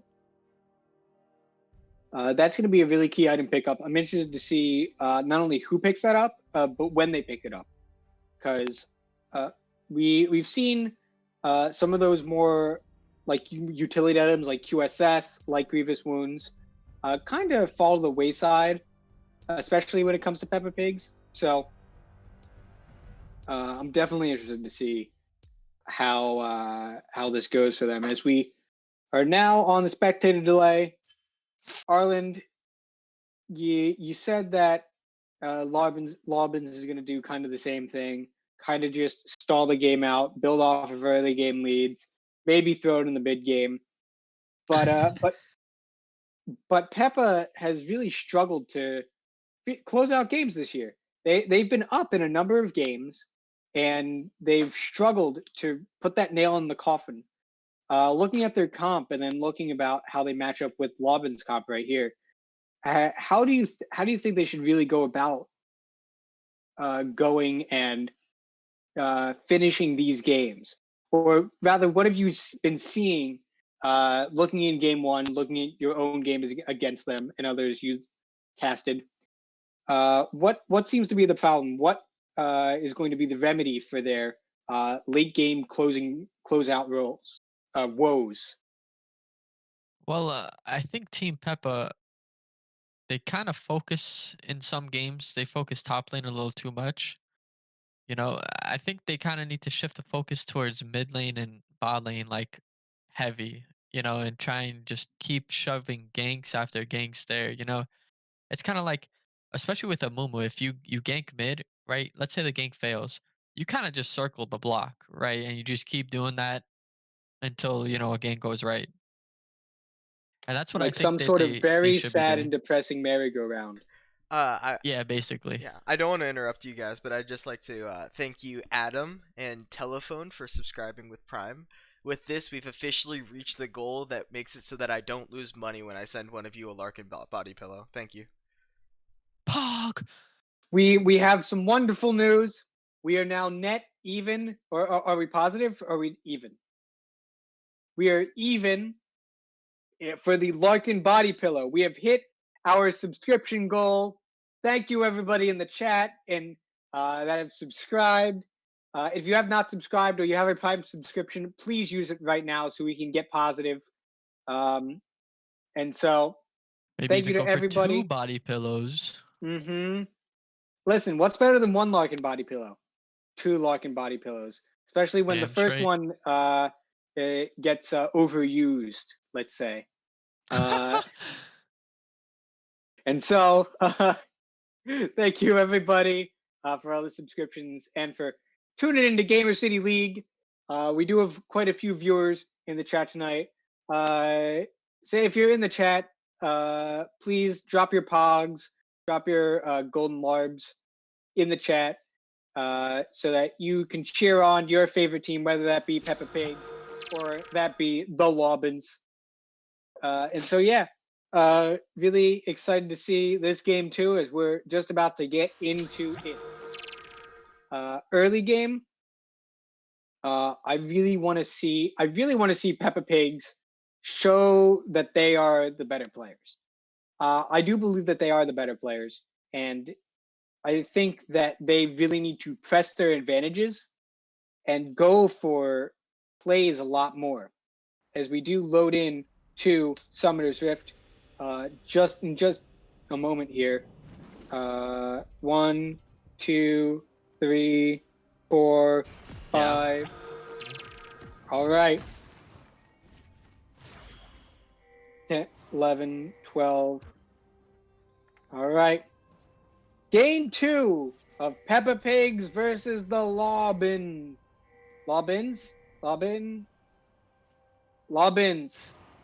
Multiple Lobbins. So we see interestingly enough, we see the Doran shield coming out for Larkin, and we see the first Dark Seal buy for the Silas. The duality of beginning items. Dark Seal versus Doran Shield on your ADC. We see the cleanse on Larkin, which is good. You know, the Leona does provide a lot of CC, but Syndra also brought cleanse instead of TP. I wonder how that's going to help her in lane. Not sure if I agree bringing the cleanse on the Syndra. I definitely agree bringing the cleanse on the Vayne, though. Lots of CC. Tons of CC on the side of Peppa Pigs. Basically, just begging Larkin to do nothing for way too much time. I'm interested to see how the how having no heal affects them, though, because Kelwa did bring Ignite, and having no heal with the poke of the Varus, and Varus can poke quite a bit. Yeah. And so without that, it's gonna be a struggle a little bit probably for them to stay in lane. As there's some early trading in the mid lane.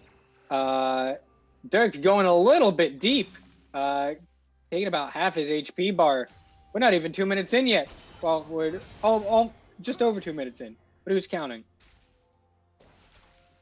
As we see, bottom jungle starts for both. Yes, for both junglers. Dirk going in again. That's going to be... Oh, the hook back in. That's the cleanse. Great job to get the cleanse out there. But it's like going to be kill. Casey looking to get first blood. He flashes after him, but he didn't have an ability. Let's see. Does the E work? Does it reach? Does he have enough time? I don't know, but they are rotating over. Oh my god. Unfortunate. The solo kill. Almost happening.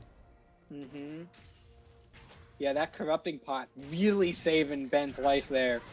Casey, bit of a PEPPA move, flashing with no ability up to finish him off. But 2 flashes blown in the top lane on 2. Well, Shen's not that susceptible, but not exactly immune from ganks. We're gonna see if Stu can path their way up there. Same goes for Richie. See if they can make a difference in this top lane.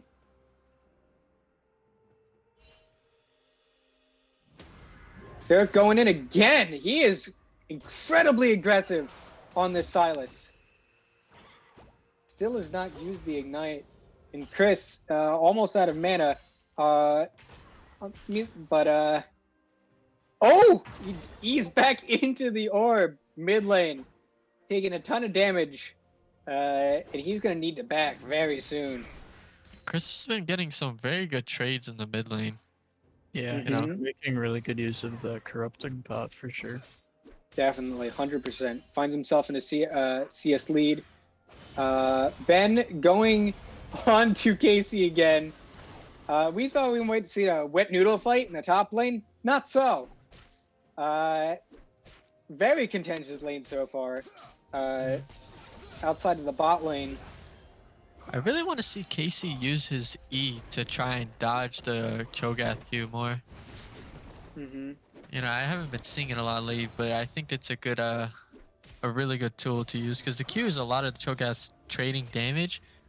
So if he misses it, you know, he is a cannon minion, but without the range, so you know, even worse.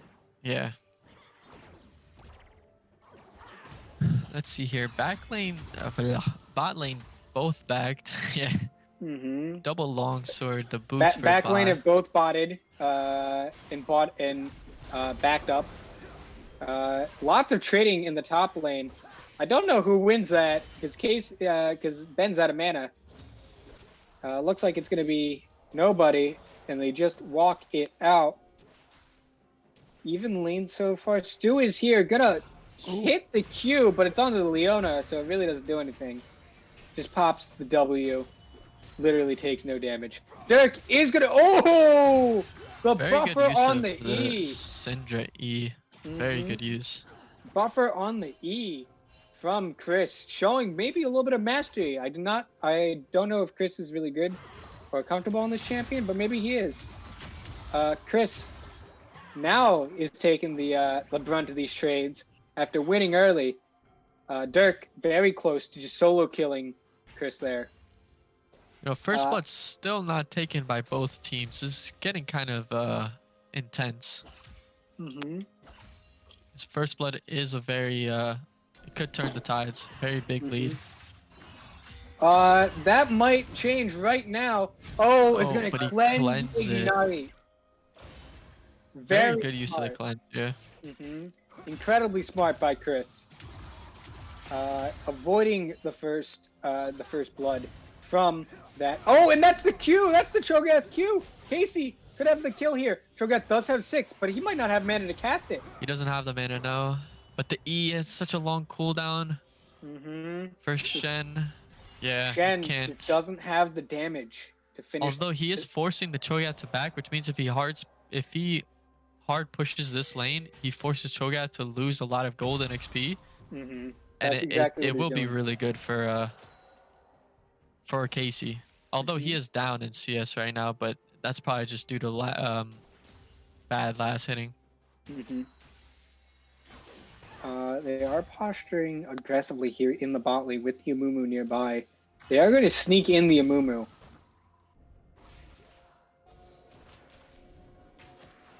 A couple of fights going on at the same time. Silas has no mana in the mid lane. Momo's still down here. Oh, they're going to make the play. And Flash. it's just not going to happen. Larkin does flash. Yeah. I mean, they do get that, but that's a ton of time wasted by the Amumu. That is the flash taken, so they might look for this drag. Oh, no, he doesn't. Interesting. They might be looping around, just like you were saying. Might be He's looping hovering around. down there. I think he's waiting to see if Morgana comes. Oh, he is They might be looping calling back. for him. They have been pushing this lane quite a while. They are going to fall does have back. 6. Amumu is 6. However, neither of the... Oh, this could be a bait of all baits.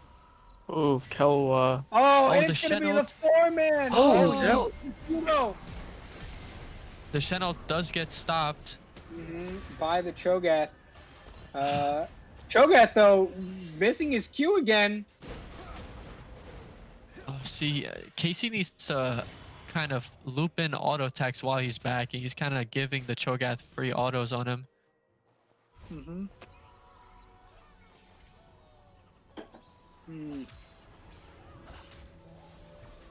Looks like both junglers are just going to take their camps. Oh, Stu is still not level 6, though. Stu, the only player in the game to actually not be level 6. Except 9 Kawa. minutes in. Oh, Kawa as well, you're right. But the jungler not being 6, 9 minutes in the game is not very good. Yeah, it looks like they're taking drag, though. They'll Definitely take it for free. Yeah, they got vision. They knew that bot lane had to back. They're gonna get it for free.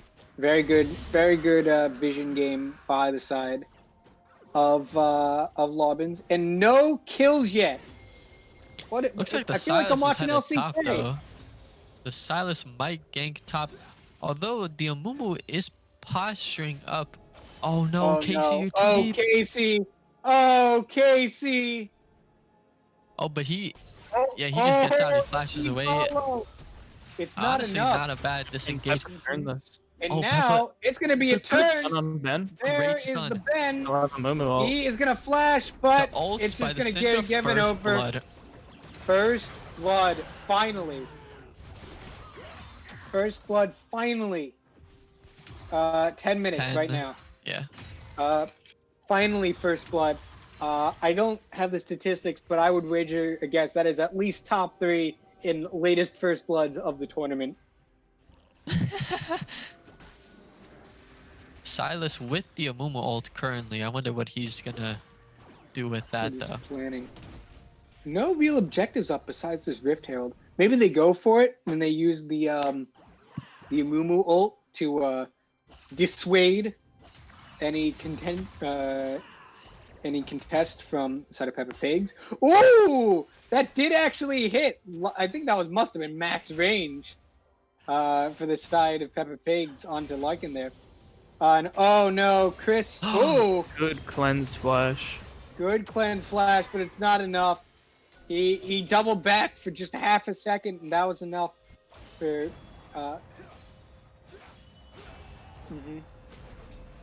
11:01, 11:02, 11:03, 11:04. But yeah, that Dirk, mid lane kill was pretty good. very easy kill. Great gank setup by not only Dirk, but also by Morgana. Silas looking bot for a gank, but Amumu is already here. He doesn't know it. Oh, it's going to be great. Kelwa. Amumu Ult. does have ult. He is not going to use it. Oh, he's going to use it. He's on to Lycan. He's on to Lycan. But Ben is in the back line. But so the is Shen Casey. TP's in as well with the Shen ult. Well, it's going to be a 2-4-0 for the Wow, side of that was Peppa actually Pig. a really good counter attack that they pulled in. Yeah. Stu is going to answer back with the Rift Herald.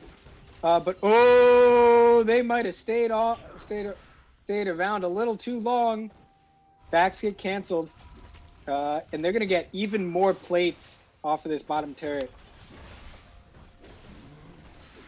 Great play coming out from the side of Peppa Pig. Stu is answering back with the Rift Herald. As slow as it may be. They're going to get a lot of plates, though. And it's Peppa with the early advantage. Let's look at the plates. We haven't looked at the plates that much. They did get the Rift Herald, and they will need to use it very quickly, like almost as soon as Stu runs back to lane if they want to get plates off of it. Yeah.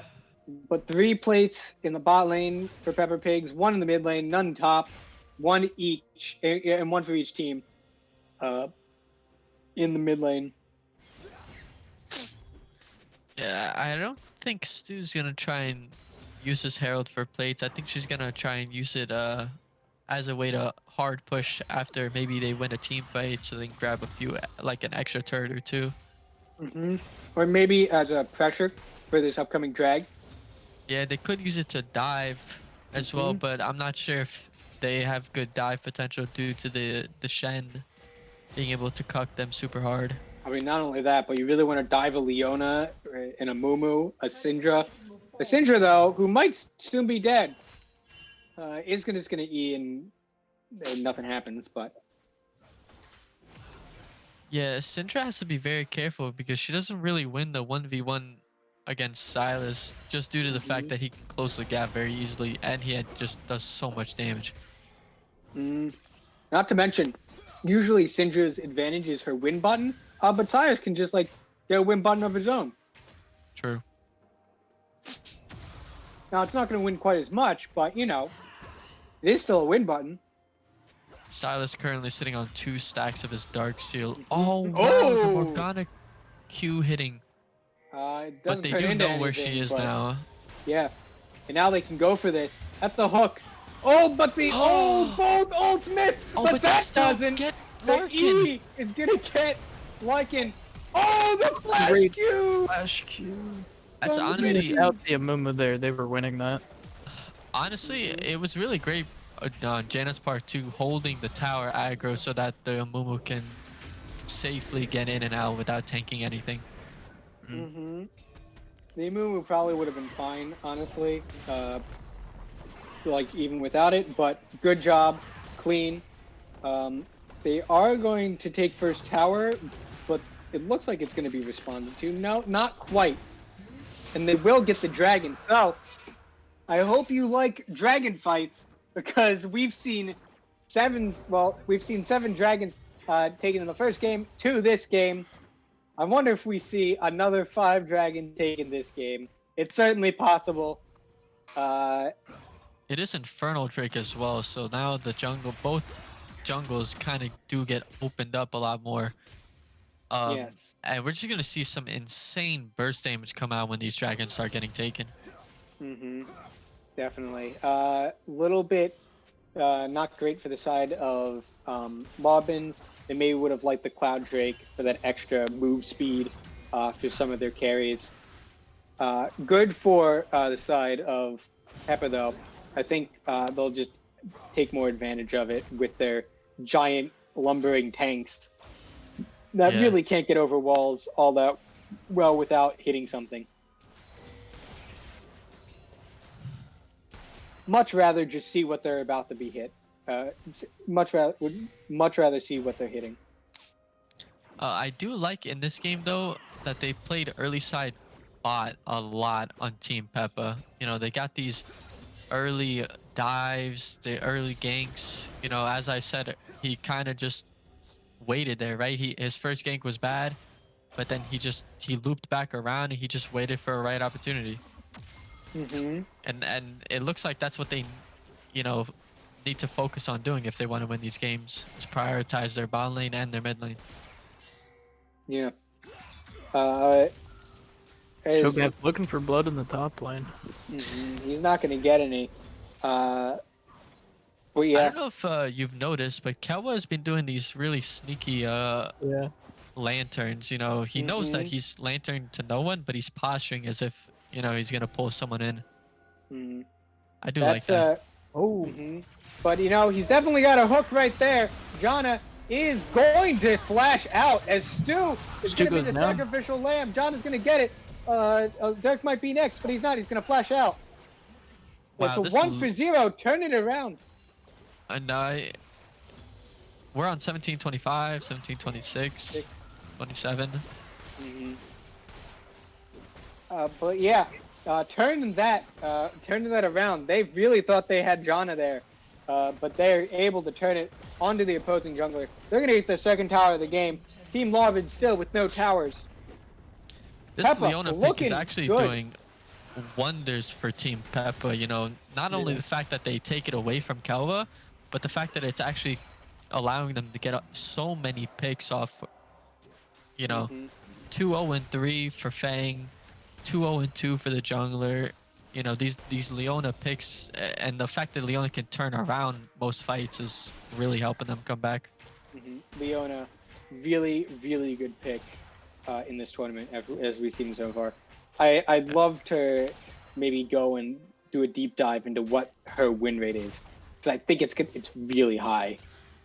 Like, I think that teams win a lot of the time when they pick her. But definitely a good pick, as Ben looks to be kill number 7.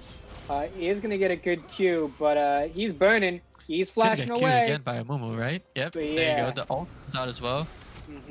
Probably didn't need. No, they probably need the ult. They do have the damage. And it's clean, but they're responding in the mid lane. It is going to be a shutdown onto the Varus, and another, and the first kill for Larkin going over. And so yeah, they get the kill top lane, but that was just for the Cho'Gath. One shutdown going the way of the Lobbins, and this gold lead is now just over 3K. And Chris maybe is saying like, hey, how about I just give you over another one? But Chen's is like, nah, not on my watch.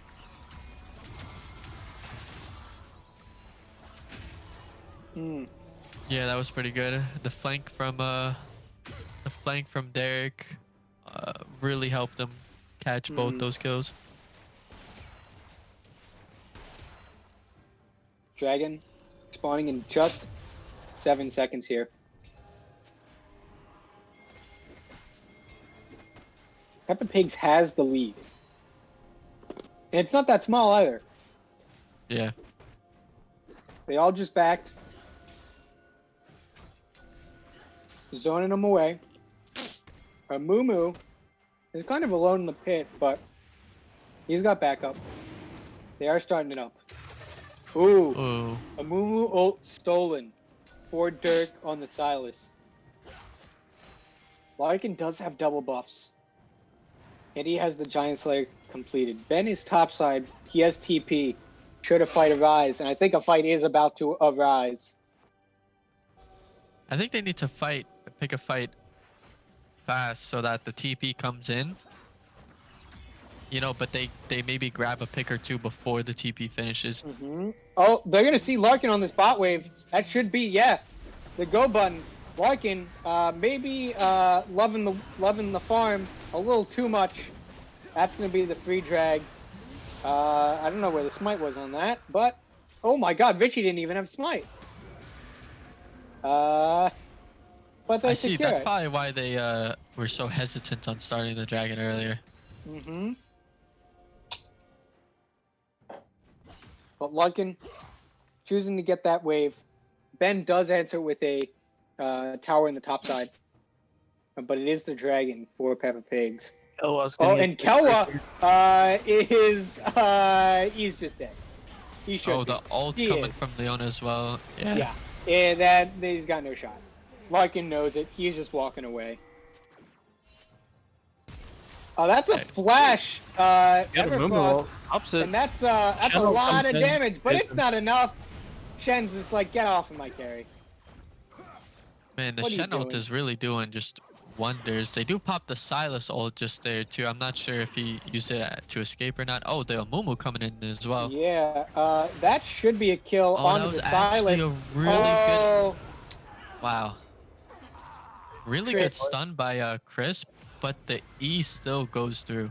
Mm-hmm. Didn't buffer it quite as well. But And then the Ignite just kills him. mm-hmm. Is a shutdown though Unfortunate. for the Shen. Shen with 2 kills, and he's got the Frostfire Gauntlet. Interested to see what he builds next here. There's a lot of different options you can go on Shen. Into something like this, maybe I would expect like a Titanic. You expect to be team fighting a lot with both these comps. And so it That might is a be a pretty really good solid decision. pick. The health it gives you. Mm-hmm. Um, Not only, and even the damage should not be understated on Titanic. does provide a good amount of damage. Mm-hmm. I wonder what's Cho'Gath happening is going to in get this top spotted side. out here, but they are kind of pincered right now. Oh, Kelwa here. is also going to get spotted out. However, he is a lot more vulnerable than a Cho'Gath. He's got no flash though. He's got no flash. He's got no life. Oh, they And might that- just look for Baron right now. Mm-hmm. Looks like it. That's a pick. Both junglers are still alive, but Peppa does have control of the area. They are checking it to see if it's done. Oh, that's a pick! That's enough. That's a Q, and that should be. Yep, that's the Silas going down. Richie looking for more. He's gonna find it, but he's alone in the back line. Yeah, he is gonna get some support. Chris from grabbed the Chris. stun. Oh, it gets the Oh, flash. but it's Richie's the going deep. flash follow. Oh, she's just There's dead. a stopwatch. Look And how Chris go- gets the kill really good. Honestly, this Amumu pick is doing so much for the team. Amumu right now is pretty strong, Mhm. and we can clearly 10 see out that. of 12 kill participation, highest in the game. Yeah. And that is going to be the Baron. Finally, we see a much earlier Baron this game. Chris doing some puzzling things, but they're off the Baron. They come off the Baron, and they don't get anything. But they do have Richie still on the Baron. Here Oh, comes they Ben. needed. He's looking for the steal. He's looking for the steal. Oh no! Oh my god, it was at 49 HP! Oh, the consume! It was the consume that came through. It Janus wasn't in the enough. backline, 1v3. And now Oh, James this- pick up Kilmer here. Down. Jana is just gonna take it for herself. She was tired of dying in the first game, and now she's saying, "I'm gonna take the kills in this one." Baron on 5 members, 4 Peppa Pigs. They're up Oh, 10. Janus not dead? Oh my god. Wait, the locket. Did she have locket? She did not have Oh locket. no, she didn't. Did she have W though? Because that definitely would have saved her. I don't think the W was on. Unfortunate. It is unfortunate, but they do get on to 4 members. Stu will pick up that shutdown. I believe it was a shutdown. From the Leona. And yeah, 7K gold lead. 25 minutes into the game. Next dragon is up in 20 seconds. This would be sole point for Peppa Pigs, but we saw what happened when they got sole point last game. They decided to give 3 straight Jags. So we'll see if they maybe put a higher priority on it this time. This is dangerous though for the side of Lobbins. If they lose this fight, they can lose a whole lot more than just the dragon. They are going to TP in. Oh, that's a huge Leona! Happening at the consume, but it's so much damage in the back line. That's going to be 1. That's going to be 2. That's going to be 3. And it should be 4. Wow, that was a great Syndra stun. Escape with his life. Oh my god. Double kill for the Shen. Nexus. That is 30-second death timers. Kelwa is really overextending 15 themselves. seconds. Yeah, they get the drag, but at what cost? They lose the mid lane turret. They probably lose the mid lane inhib. They could lose. They might lose in a Nexus tower here. They have the Varus. They have everybody here. They are going to play it safe. They just push another lane. They could go bot right now. Yep, that's where they are pinging towards. Yeah, I think they take Stu's jungle as well. Mm-hmm. Yeah, this is gonna be tough for Team Law to come back behind an almost 8K lead for Team Peppa Pigs. How does Arlen? What is the path back for Lobbins here? Kelwa walking up, throwing a hook, not hitting anything. They are trying to chase them down now. I'm not sure if that's such a great idea. I think they should just try and grab the minion wave and just back off. But they're really going deep. I'm not sure why. If they keep them busy long enough. Oh no!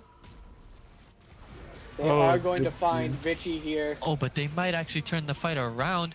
Richie has no flash. Oh no, he's just dead. And that's a shutdown. Huge shutdown going over to Larkin. And they are losing a little bit of their base for it, but they should be able to get back in time to save that Nexus tower. A lot of gold for Larkin. He's now got that Phantom Dancer online. He got an extra BF sword.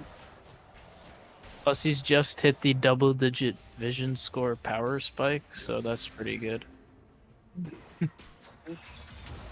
We have records all over. This might be the fastest to double-digit vision score for Larkin in the tournament.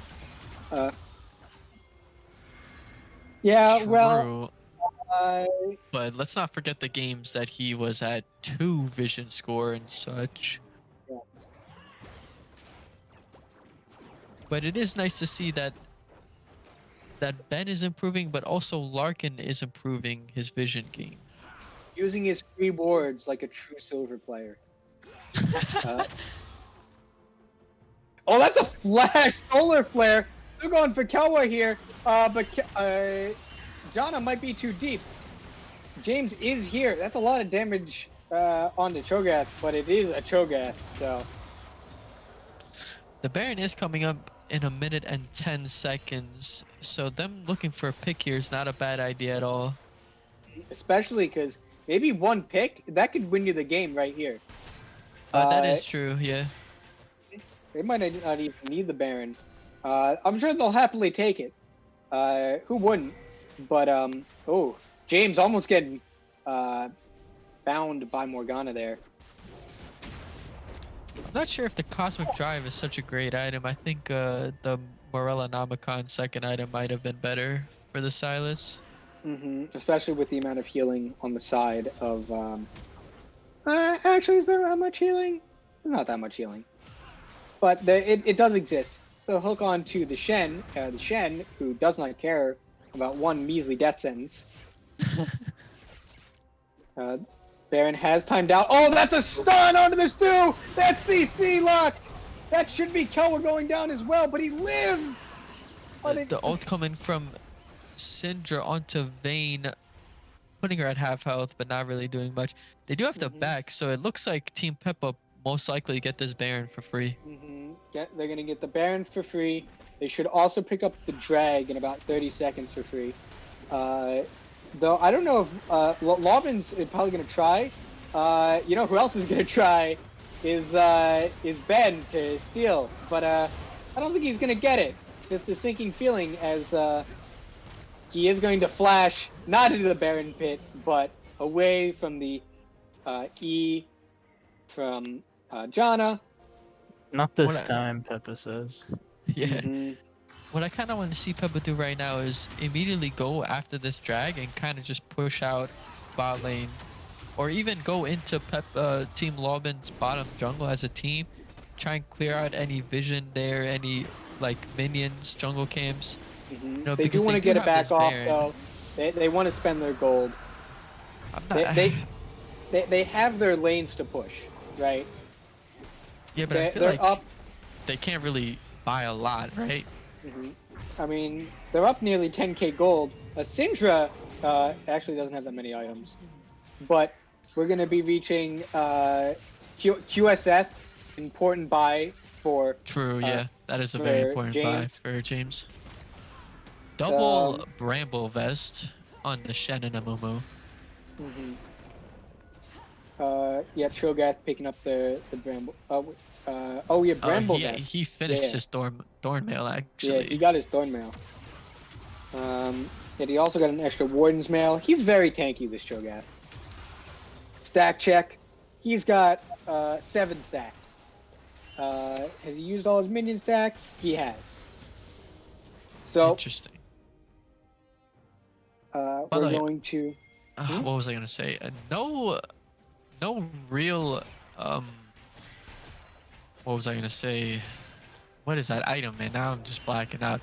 No real healing reduction on Team Lobin. You know, of course the Thornmail and the Bramble on the top and support, but other than that, you know, nothing off their carries. I think they really do need to get some healing reduction. Well, it could be because Peppa really doesn't have that much healing. Like, who heals on their team? Really? The Amumu? Yeah, but they all passively heal due to the Ocean Drake? The Ocean Drake, yeah. Oh, that's a lot coming out, but ooh, that's a big stun onto Dirk. Dirk is gonna live somehow, and there goes the Varus. Larkin shutting him down, but Larkin is gonna die. That's gonna be it. That's gonna be all she wrote. We're gonna go to game 3. Look, that's a triple kill for the Amumu, the MVP of this game. 100%, 19 out of 22 kill participation. Can we get the pentakill maybe for the Amumu? Pentakill of Amumu? Oh, Chris, you fuck! Chris, living up to his name, being a jerk, taking the kill.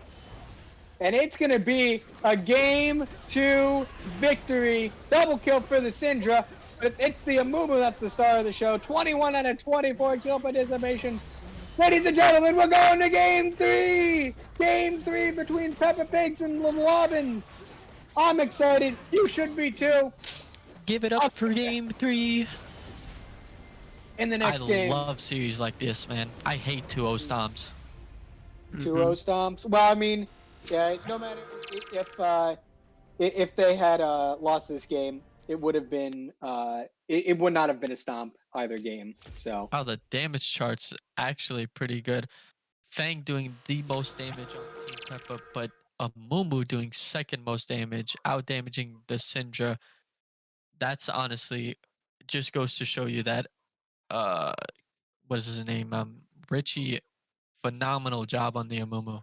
Really coming in clutch for his team. Fantastic on the Amumu. And let's talk about. Well, actually, we're going to take a break, but stick around. We got game 3 of this fantastic series coming right at you after a short break. We'll be right back. Mr. President, I think everyone knows, the President of the United States, President Obama, and the Republican leadership have reached an agreement on a very significant tax bill. In my view, the agreement that they reached is a bad deal for the American people. I think we can do better. And I am here today to take a strong stand against this bill. And I intend to tell my colleagues and the nation exactly why I am in opposition to this bill. You can call what I'm doing today whatever you want. You can call it a filibuster. You can call it a very long speech. I'm not here to set any great records or to make a spectacle. I am simply here today to take as long as I can to explain to the American people the fact that we have got to do a lot better than this agreement provides. Now let me just enumerate some of the reasons that I am opposed to this agreement. First, as everybody knows, this nation has a record-breaking $13.8 trillion national debt at the same time as the middle class is collapsing and poverty is increasing. And Mr. President, I think it's important that we say a word, because I'm not sure that a lot of Americans necessarily know this, about how we got to where we are today in terms of the national debt. I know there are some people who think that this all began the day that President Obama took office. Well, it's not quite the case. When President Clinton left office, this country was running, in fact, a very significant surplus, and the projections were that we were going to continue to run a surplus. During the 8 years of President Bush, for a number of reasons, including the war in Iraq, the war in Afghanistan, including huge tax breaks for the wealthiest people in this country, including a Medicare Part D prescription drug program, and including the Wall Street bailout, among other things, all of which were not paid for. Those are the primary reasons that we saw an almost doubling of the national debt during the Bush administration. And since President Obama has been in office, we have passed a stimulus package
All right, we're back.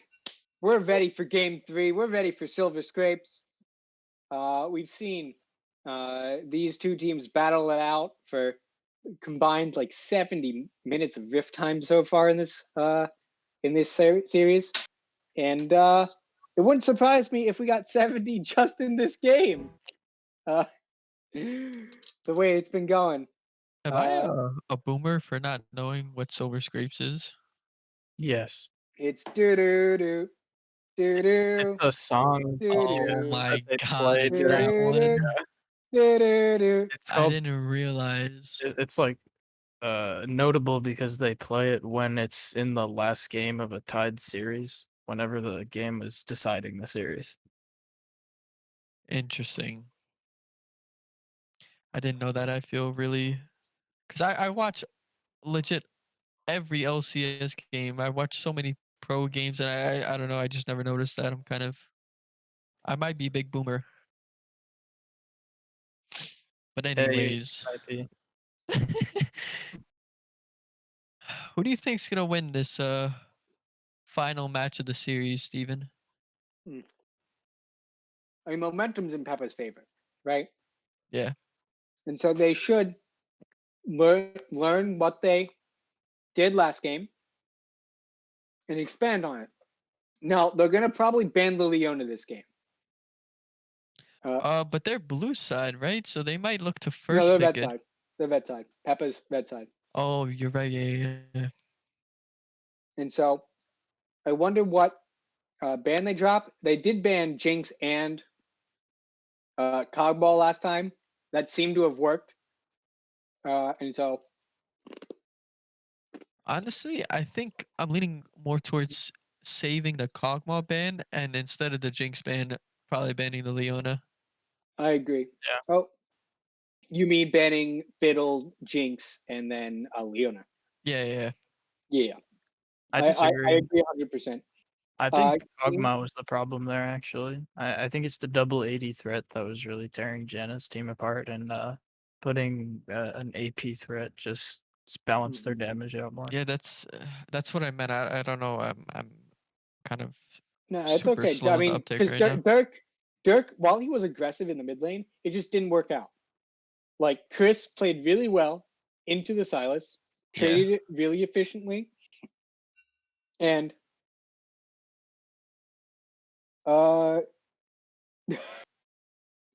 sorry, just something in the pre-game lobby chat here as we wait for pick ban to begin. Um, Yeah, he was not as good on the Silas. Had some okay moments like the one wraparound flank in the mid game there, but not quite as strong. yeah, They did definitely. bully Ben a little bit more in that second game. There's a lot more attention, and it was actually Casey in the Shen Cho'Gath matchup getting the first tower. So Yeah, that that was a really well played early game from Casey, actually getting the advantage in the lane. Um, what do you think not Peppa's, Law's bans are going to be? You think they're going to run the same 3 bans that they ran before? Or maybe instead of the Lulu ban, they'll ban something else? You know, maybe ban the Syndra. I've always been puzzled by those bans. I don't think they banned the Syndra. They might ban the Shen. Shen really Shen would be a good ban, yeah. They disrupted a lot of their plays last game, and if they ban it away, it's going to force Casey onto something else. And so, interested to see maybe get him a little uncomfortable, make him play something else for the third game. In terms of other bans, maybe they ban the Varus, even though it really hasn't been that spectacular. James has been fine on it. He's made some solid plays, but nothing like spectacular. Maybe the Amumu ban. The Amumu was everywhere last the game, Amumu was and very Richie was strong, really yeah. good on it. Only So one death maybe on the Amumu. and like something like 21 out of 24 kill participation or whatever it was at the end there. Yeah. Really, really solid stuff. Wouldn't surprise me if that's a ban instead of like the Malzahar. Yeah, the Malzahar is really weird. Yeah. We are into bans, by the way, Mhm. fellas. Oh yeah, Lulu yeah. ban They coming out. Lulu ban. So weird, There's man. that Lulu ban again.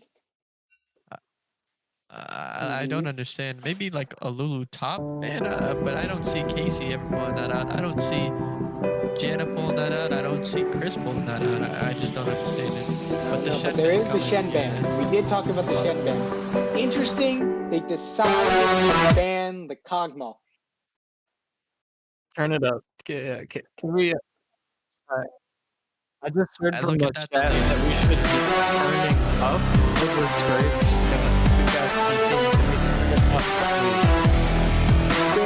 Can they hear us now? Alright! So it's gonna be a Leona ban!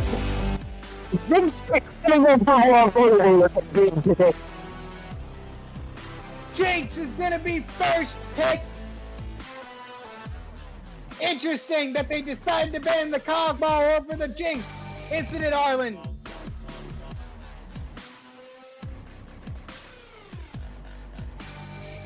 That was actually so funny. Amumu! The first pick of Mumu for Team PEPPA. Honestly, a solid pick. The Mumu played wonders. The Jinx first pick is honestly not bad because Larkin does play a strong Jinx.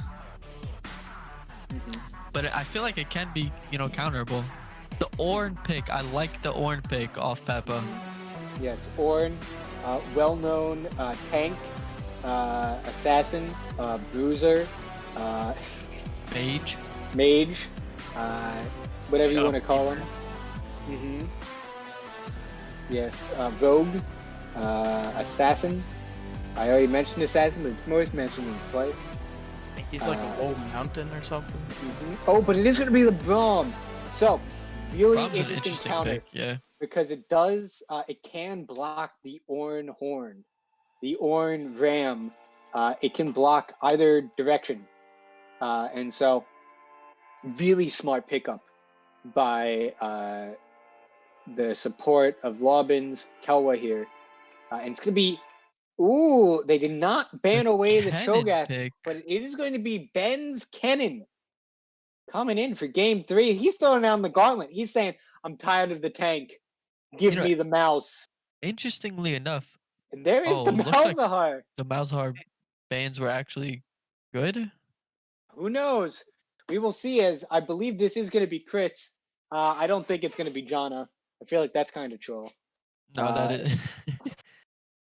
What was I saying? The Ornn matchup into Kennen actually slightly in favor of Ornn, but it's more towards late game, right? Because early on, Kennen can bully Ornn pretty well, but once Ornn starts to get tanky, it's kind of impossible for Kennen to actually kill him.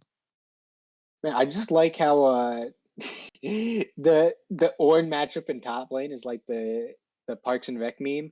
There's like, so you have the Ornn and the Shen matchup. That's actually in favor of Ornn. And then you have the Ornn and the Cho'Gath matchup, also in the favor of Ornn. And then you have the Ornn and the Kennen matchup, surprisingly also in the favor of Ornn. And then you have the Ornn and Renekton matchup. Wouldn't you believe it? It's actually in the favor of the Ornn. Yeah, Ornn's a pretty strong pick in the top lane. All right, second round of bans. We This have ban being that Varus. that blank ban is a Varus and Evelyn on the side of Peppa Pigs. I guess they really didn't like stew on the Evelyn.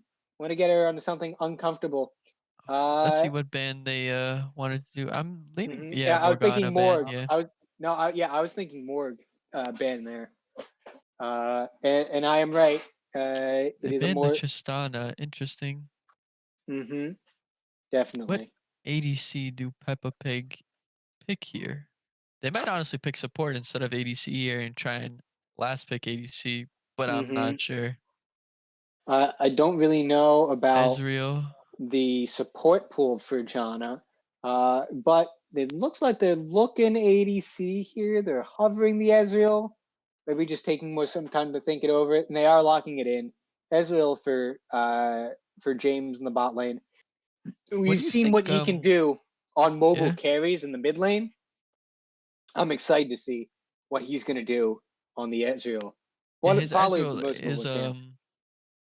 is a solid pick. The Swain in the mid lane. Ooh, that's a lot of AP damage on the side of Lobbins. I mean, they have Kennen and Swain, and they also have Nocturne Jinx.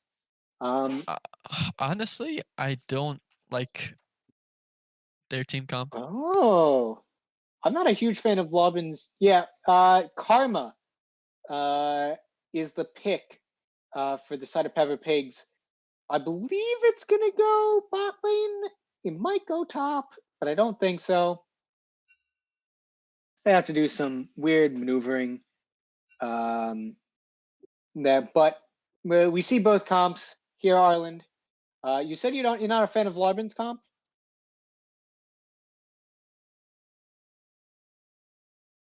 Arland. Rip. Well, I'm personally not really a fan of Larbin's comp. Excuse me, Lobbin's comp. Lobbins. Yeah.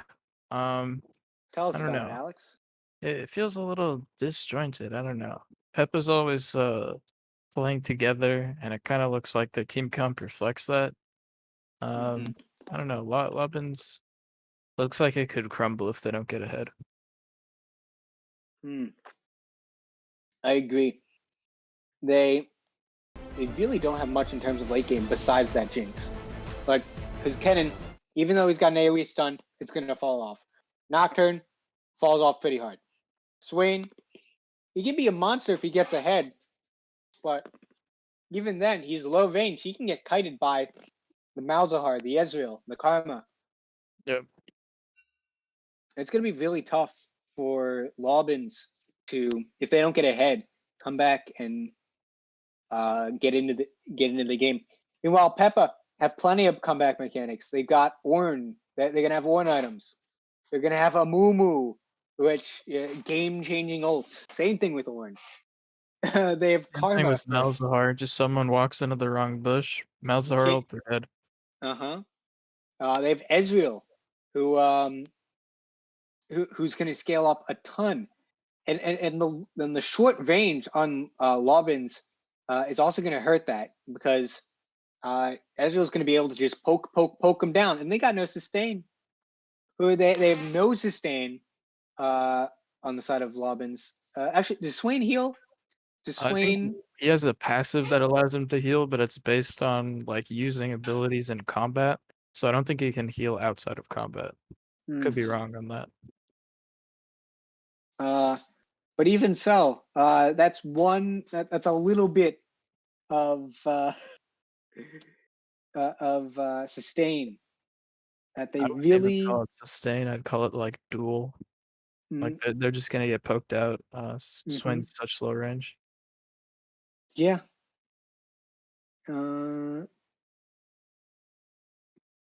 Yeah, I'm really, really, really excited to see this game. Cause I mean, it's if they get ahead Lobbins, then it might be over. I mean, they can come back into the game, but it's they could really, really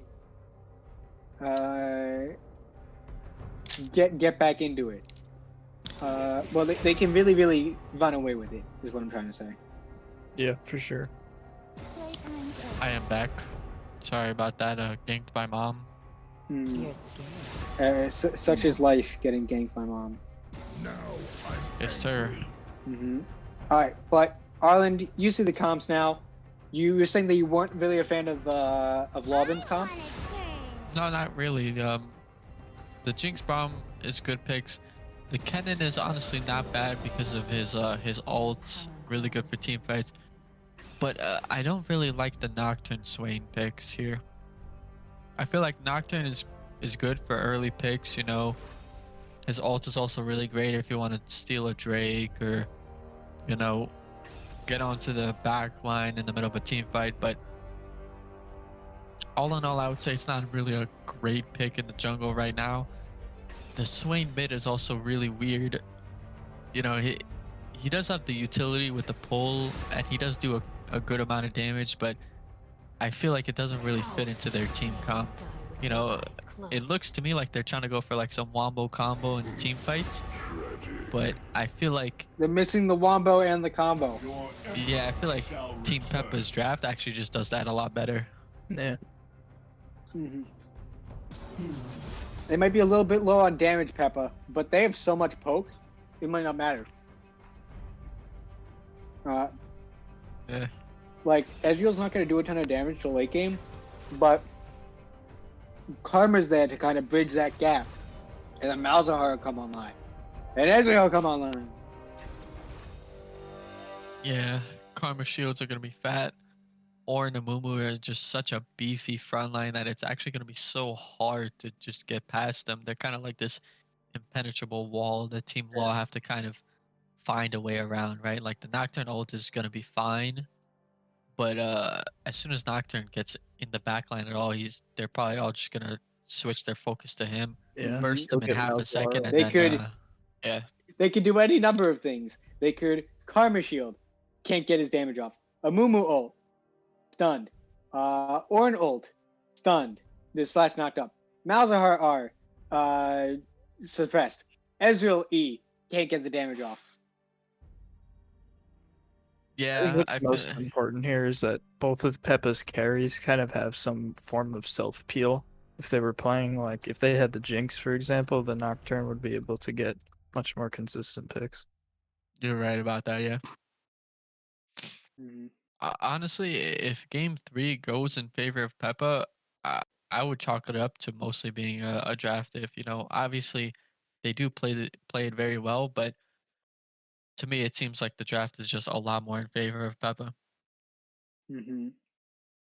And if they don't, then I think Peppa has some work to do. Definitely, yeah.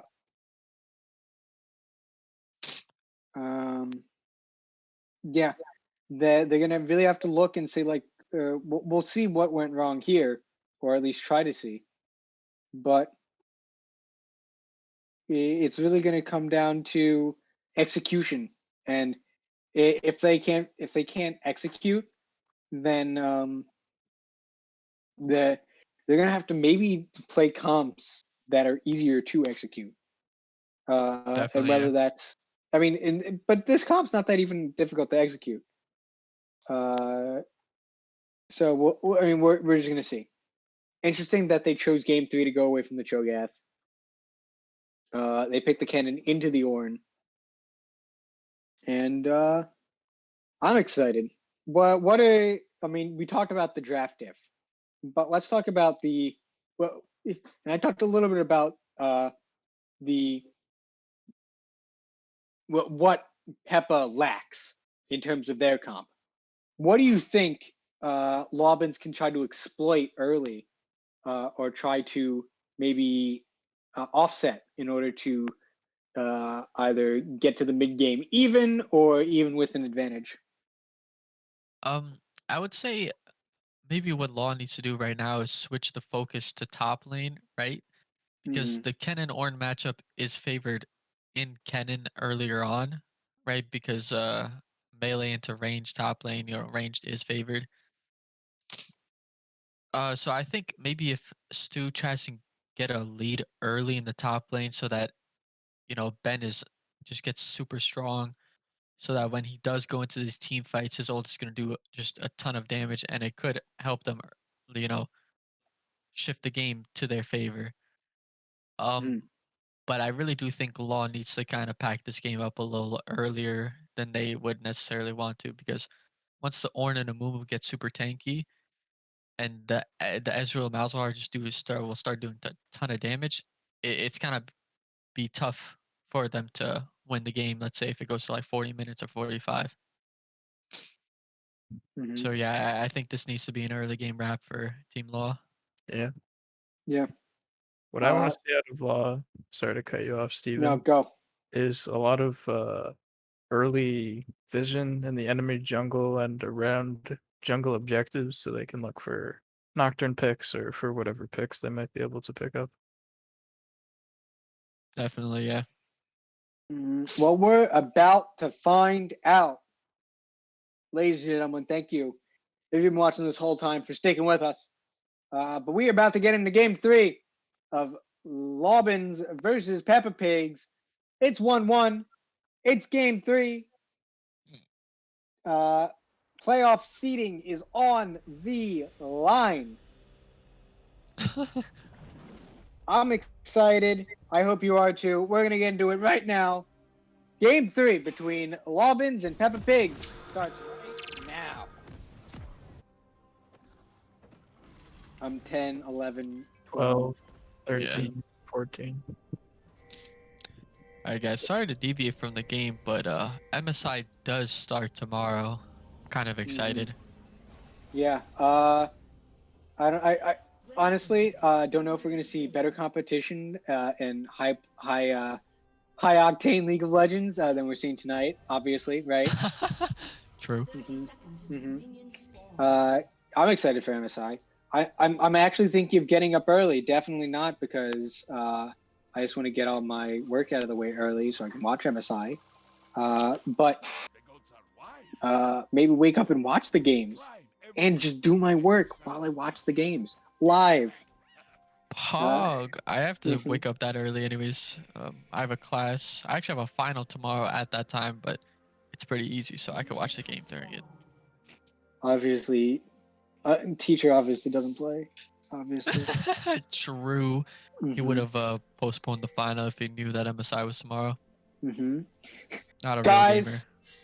I just realized that my that MSI is tomorrow, and C9's playing. Can't miss the C9 game. Cannot miss Daddy Perks in action. Playing for NA, the best region on Earth. At that point, I might get more, might get a little scared for you about the quality of your education. But we're in.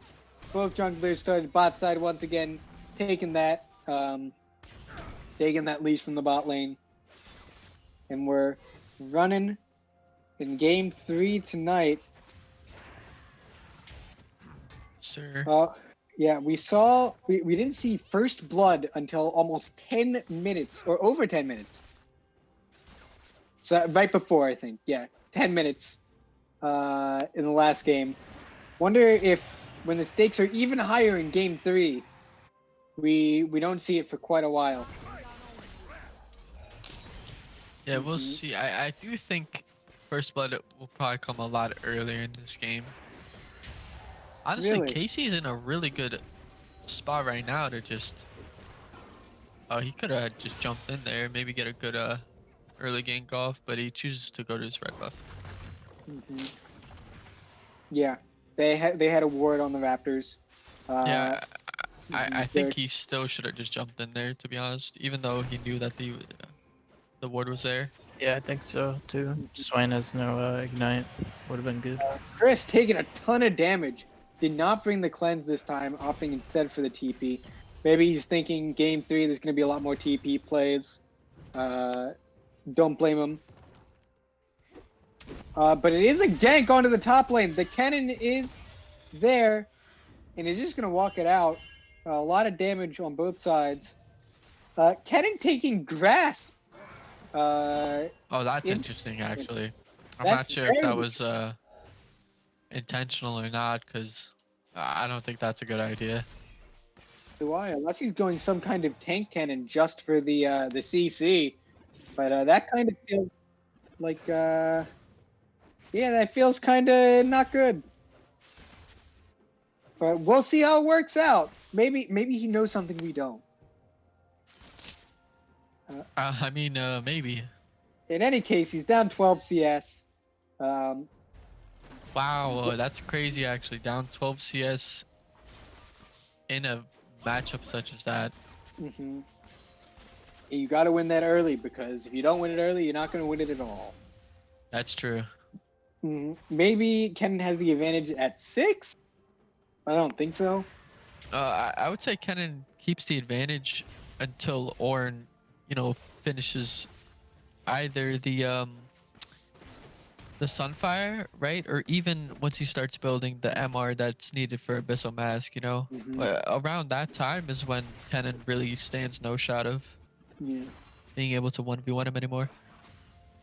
The trades in the bot lane are actually going really well for Team PEPPA. It kind of goes to show you how Mumu looking mid for a gank. Perfect timing. Perfect timing. He should be able to solo him. Oh. Just keeping the burn. Oh, but Chris, he's going to try to walk up again. Doesn't matter. He's going to die to the red buff. There it is. And there it is. First blood. Much earlier this game. Chris is sticking around, just pushing it in, though. He's gonna back. The flash being taken from the Swain. Amumu just getting the solo kill. That Amumu pick really is putting in a lot of work. Oh, he's headed bot too. Oh, they could turn this around. Oh, he misses the Q though. No way. Traps though. The traps aren't gonna land. They will just walk it out. Oh, if that Q lands, that could be 1 or 2 kills. Definitely. Of Pigs. Maybe not even kills, but blowing the flashes, is just as good. Lots of poke on this. Again, just the Ezreal Karma must be a nightmare to play as a Jinx, even with a Braum. Cool, but the early advantage for Peppa Pigs. We warned what might happen if they got this early advantage. As all around the map, solo laners are hitting 6 now. Junglers and ADCs probably not that far behind. Casey is taking the bad end of some of these trades more, but he's still up 15 farm. Lots of trading in the mid lane as well. Dragon is up, but it is Cloud Dragon. It's not going to be a huge contest unless it's for free. Richie is looking to gank this flashless Swain. Swain has no vision on either side of the rift. He has a little bit in the jungle so that he knows a little bit of where Mumu is, but none on either river. So a little susceptible to a gank right now. He's up without flash. Mumu taking his second blue buff. And yeah. Dragon is up. I wonder, they might look for the early dragon at the bottom lane. Yeah, they have the push. They have the prio. A Mumu. Chris could get a kill in the mid lane. Yeah, they could just kill mid lane. They're saying that they're probably calling for Chris to just Oh, a great Malzahar ult.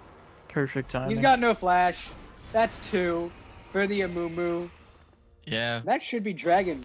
With the prio bot lane, should be no contest. Well, there's always the Nocturne ults and smites it right before he dies. Maybe, but Nocturne is in the area, but that seems kind of... You're down 2 kills in game 3 early when you picked a comp that might be better early. Yeah. Honestly, Stu is looking for it. I know she is. They're dragging it out. Oh yeah, they're playing this very smart. Yep, and they are going. They see it. Not going to go in though. Definitely like that decision making there. Way too risky. Don't want to blow your load early, and then all of a sudden you're left hanging. Oh, but honestly, 20 CS lead in the top lane, kind of crazy. Casey, maybe showing you a little bit more comfortable on the Ornn versus maybe, or he just doesn't like the Cho'Gath matchup. Nocturne posturing for a gank in the bot lane. They're both. Everybody's 6 though, even though it really kind of doesn't matter for Karma. They do have a good position, but Stu is just doing the Krugs. Not looking like it's going to go anywhere, at least right now. They will spot Swain. So they do have intel that maybe they are trying something bot lane. Chris warding the Rift.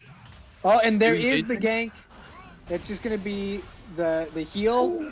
But either way, and it's just TP. That's going to be Malzahar TP. And counter TP from Swain, both mid laners in the bot. Oh, that's going to be the E-Food on the Janna! Janna is going to flash away! Another TP. What? Oh. Okay. What just happened? Why didn't Ben?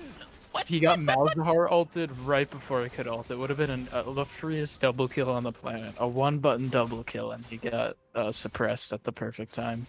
Good play from Ben. Better play from Chris right there. Yeah. Incredible timing on the R to interrupt the ult before it even goes off. Janna, the only one walking away without their life. Casey getting some plates and some even more farm in the top side. And Richie gonna go get this Rift Herald as well. Good play to strike back from Lobbins. However, they blew both teleports. Casey still has his.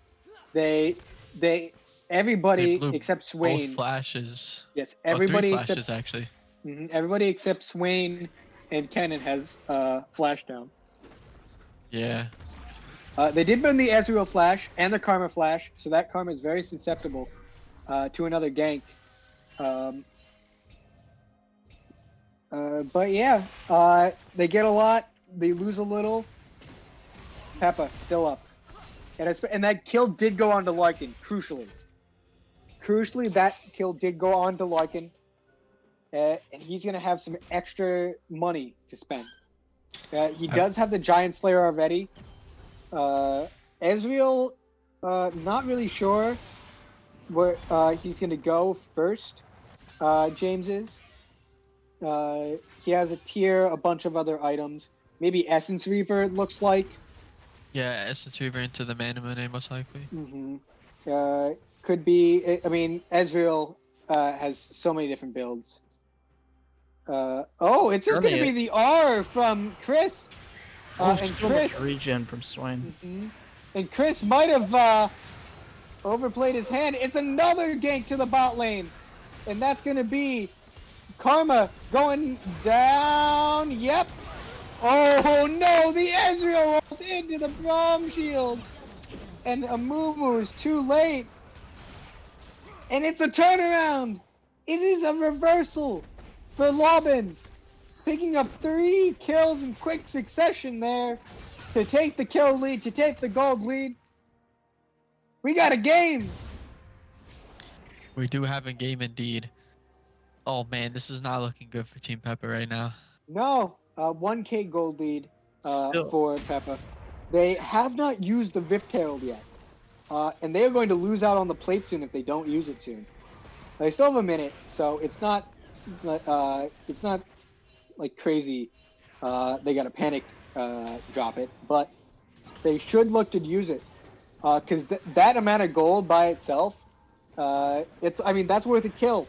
And maybe they get a pick beforehand. That brings them right back into the game on even footing. Yeah, Kennen is not going to do anything there. Janna looks to be picked maybe. And she's getting pincered and she's getting killed. Gonna give that over to the Swain. And yeah, Maybe should have gave it to Larkin. Might have been a better idea. Maybe. But Swain now with 2 kills. Larkin has 3 kills. Ooh, they see that and they could do this dragon. They definitely have the positioning. They have the people, the positioning, the vision. They aren't doing it just yet though. Chris getting to get pulled by the Swain.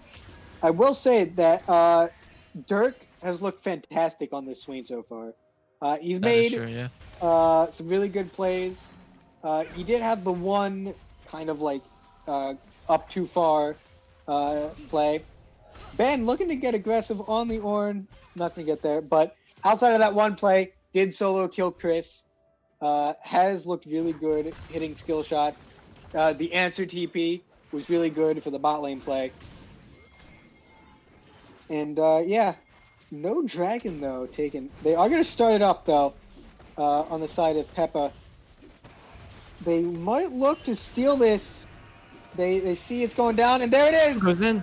Oh, and it is a steal! Smite steal for Stu. She is going to lose her life, and Swain is also going to die, or at least he should.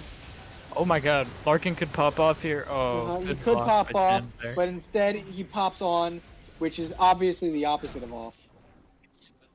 What? That being the opposite of off is very bad. Does drop the Rift, weren't able to get plates with it. In fact, they might not even get a charge. What time are you guys on? 15-21, 15-22. Yeah. He's going in. Ornn is in the bot lane. Is going to miss Larkin. This is Larkin's pop-off moment. Exhausted though. Can't get the kill. Or can he? Oh, a flash from Janna. And goes Kello with the You ignite. might get it. You might get it. The shield. Oh, one more. Oh, he's going to get got it. He is excited. Ooh. The Herald does nothing. Very good for Law here. Extra kill for PEPPA on Larkin, and then another one for the Braum, just as the cherry on top. Now let's look at the vision. So we had PEPPA with a lot of defensive vision. We have 2 pinks in the pit of the Dragon Pit. That's interesting. One being cleared right now, but they have wards, 2 deep wards in the bot side jungle. They got 1 in their own jungle, making sure they're not being like invaded or whatever. They got 1 in the top no E. Ezreal no E. Ezreal no life. Ben is gonna pick it up, his first kill of the game. And yeah, Lobbins looking to take over this game. Yeah, that's a flash for the Malzahar. Not really sure what he's doing there. Yeah, and then Honestly, not a bad flash because the. Oh Yeah, I'm not sure about that pullback. I don't know about that. Kind of troll. For Dirk there, we were praising him earlier. Proving us wrong. Stu is gonna gank the Ornn. I don't think. I mean, they have the cannon here. They might get this kill. Amumu gets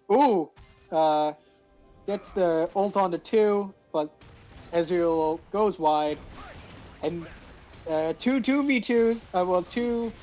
2v1 in the top lane, 2v2 in the bot lane, mostly a 2v1, but no kills. And first tower is still up for the taking. Chris looking to take it off the board, maybe right now. I think the minions still grab it. Maybe. It's gonna be close. Oh, they don't. No, and Actually, at 39 HP, 1 more auto would have done it. Kennen is gonna get it top side. So a little bit of a rip on the extra gold for first turret for the side of Peppa Pigs, but they're gonna get a lot of turret damage down here. I don't think they take it, but they are. They're gonna take a lot of damage. That all 3 outer towers to take for Peppa Pigs are really low. An extra minion wave on any of these, they're done. Definitely, yeah. First item on the Kennen is the Zonias. The Zonias, yeah. What do you think of that, Arlen? As opposed to going for a mythic? Honestly, it's not a bad idea, but you kind of do lose a lot of damage that a mythic does give you. A lot of the stats that, mythics are just better items. They are going in on the Amumu. The Amumu is dead. Malzahar looking to follow in the footsteps of the fallen. They will take Wow. topside turret off of that play. Dragon's not up for 30 more seconds. They should be able to get back and maybe position in time for this. But Chris does have the TP, so he could go down there in time. Right, the cannon has a TP. James Larkin. engaging on Larkin.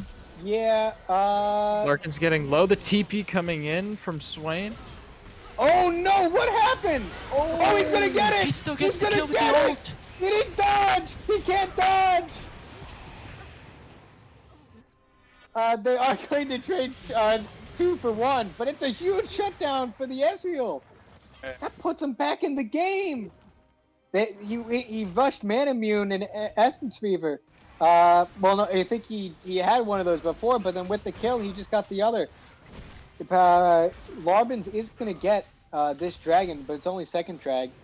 And it is Ocean Soul this time around.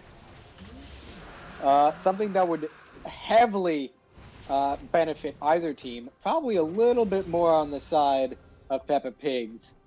As Larbins goes up around 2k gold. A little bit more than that. Whoo! Honestly, Peppa Pigs is kind of coming back slowly but surely. That 900 gold shutdown was huge. Yeah. And I mean, that can't be overstated. In a world where Larkin presses Flash, which is up, by the way, True. then James doesn't get that shutdown. He looks like a fool for going for that play. And we're talking about a much bigger deficit than what is allowed to be a little bit more. Stu ults with no mana, but Jana just flashes away anyway. Peppa takes mid turret, and if they just breathe on this last outer turret, it should be all even. Gold at that point will probably be around 1.5k gold lead. They do have 3 down here. I wonder if they go for a dive. Got Because 4 Nocturne down just here. back.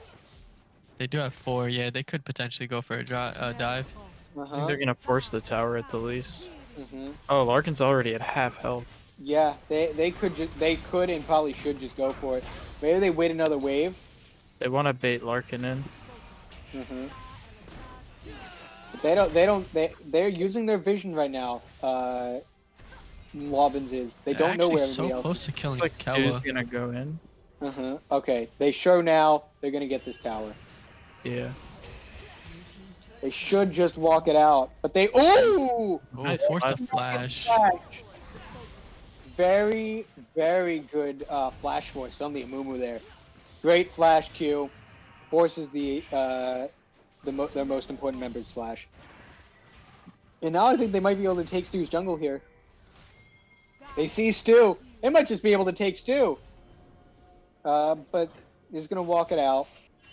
He is gonna take the jungle. Oh, looks like they might head for Kennen, but Kennen's just fast. Yeah. He's fast as Kennen's fuck. You better. can't catch him. He's as the kids say, fast as fuck boy. True. Mm-hmm. He's out of there. They decide not to take the Raptors, interestingly enough, from Stu. And it's a reset on both sides, looking like. And they are now funneling gold into Larkin. He's got the most farm in the game. I think that's going to continue for probably the whole game if Larkin has any say in it, which he does. He has the entire say. True. Larkin is a greedy bitch.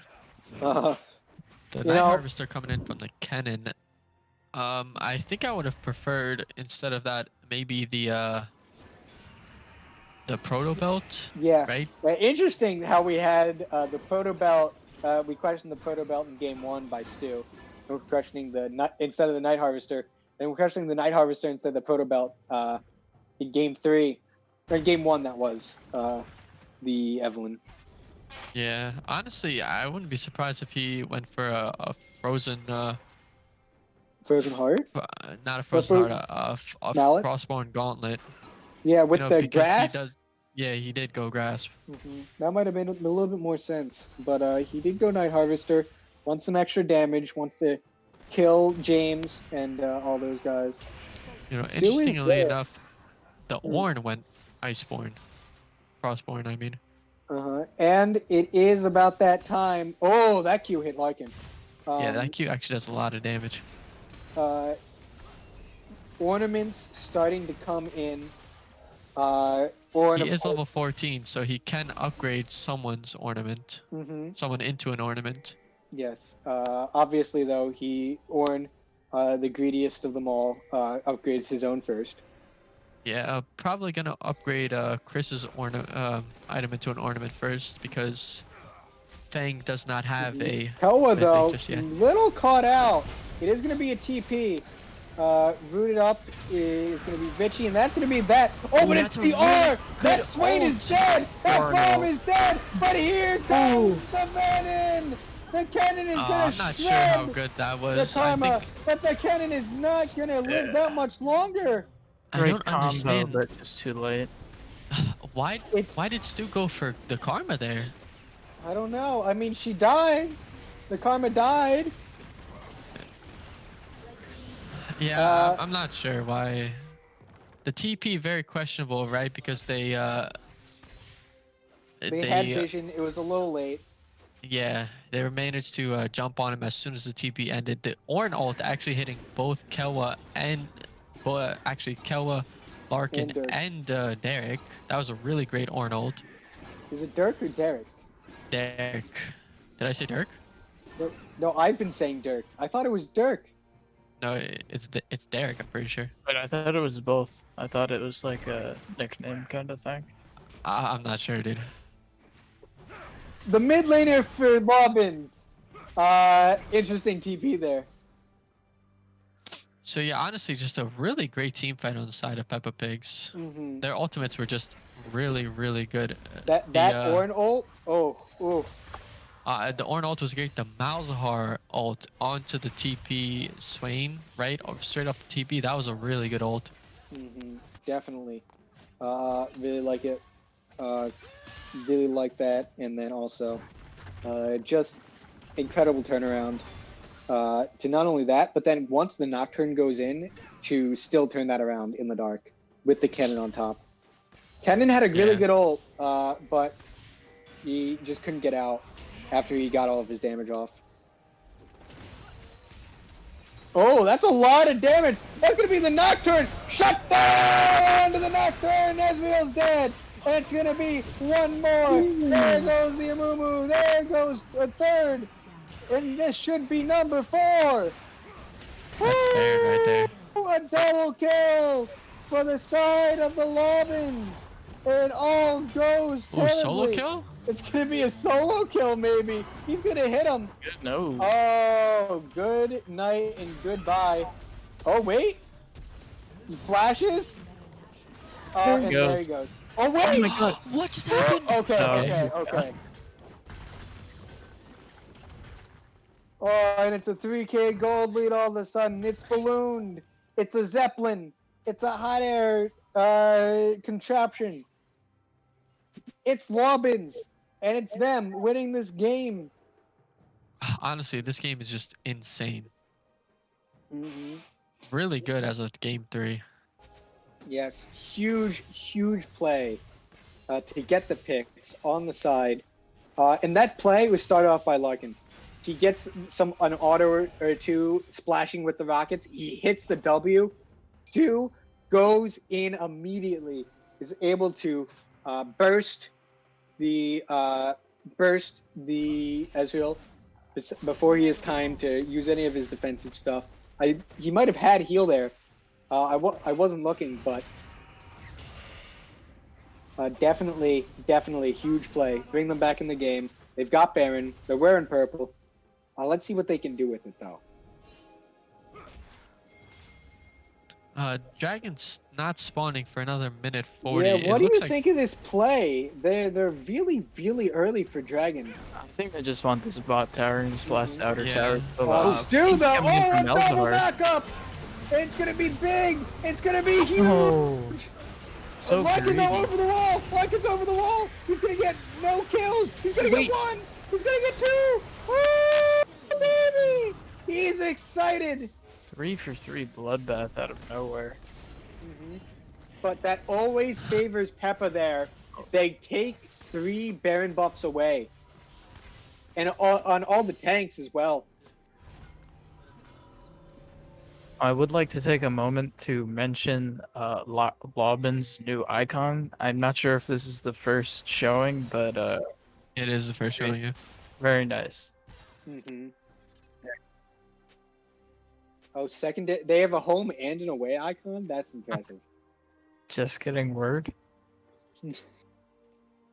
But yeah, now we reset. So gold is basically even. Well, Lobbins has like a little over a 1k gold lead. This late in the game, we're 30 minutes in. It doesn't make that much of a difference, 1k gold. And we might see another fight over this dragon. In fact, it's going to be sole point for either team. Wonder how much you give up. Arlen, if this is you, how much do you give up for this dragon? Because even though it's sole point, it doesn't get you soul. It does not. I think if the fight looks good, you take it. If the fight doesn't, you give it. That's honestly how the comp should go, right? If your positioning is bad, someone gets poked out a little too much, the move should just be to just give it straight away, because it's not like you lose a whole lot off of giving this dragon. And it looks like that's exactly what Law is trying to do. They're going straight down. They're going to make a play for the mid tower / inhibitor. The thing is, they back pretty fast. They might take the tower, but I think they fight for the inhib. That's a very good trade by them, I think. Larkin will be excited, so let's see if he can, if his attack speed buff is enough. Oh, that's a big ult! The Amumu though is not going to get any else. He's going to go down. Larkin is excited. He's going off. Fan is going to be the second one to fall, but it's going to be the Nocturne falling in the back line. Malzahar's going to go down. There's the Ezreal. The Ezreal is just going to stay alive, but that's going to be a triple kill. He hits the W! He hits the W! Does he have the not enough. It's just not enough to kill the Ezreal, and it will be an inhibitor take. 2 on 1. There's no way. Can James stop Lobbins from ending the game? Oh my god, he's excited. He's just gonna take the tower. Yeah, I mean, all they gotta do is focus tower, and it's no over. way. It might be over. Lobbins is gonna win. Over, yeah. They're gonna beat PEPPA. They're gonna do it. Wait, and then shut down. And then shut down. Oh, they shut down, man. There's no way. Lobbins win. Lobbins win. 2-1. 2-1. There's no fucking way that actually happened. It's a miracle. Oh my god. It's Very incredible. impressive. That's actually The Ezreal heartbreaking. killing the Jinx just to get killed by the Swain. In return, the push off of the dragon to give the incredible, immaculate call to push mid with a huge wave instead of going for soul point drag. It earns Lobbins the win. They get out macro, PEPPA does. And Lobbins, they take it. They're going to take second place in this tournament right now. They are second place as of this moment. They have won. And we will be right back after a short break with your MVP of the series. Don't go anywhere. We got a great interview coming. Yep, just like to confirm what he says. Wait. Yeah, just wanted to give out a quick shout out to Steven. He's been basically casting the entire game, and I appreciate that a lot.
1 second, folks. We have technical difficulties. Ugh.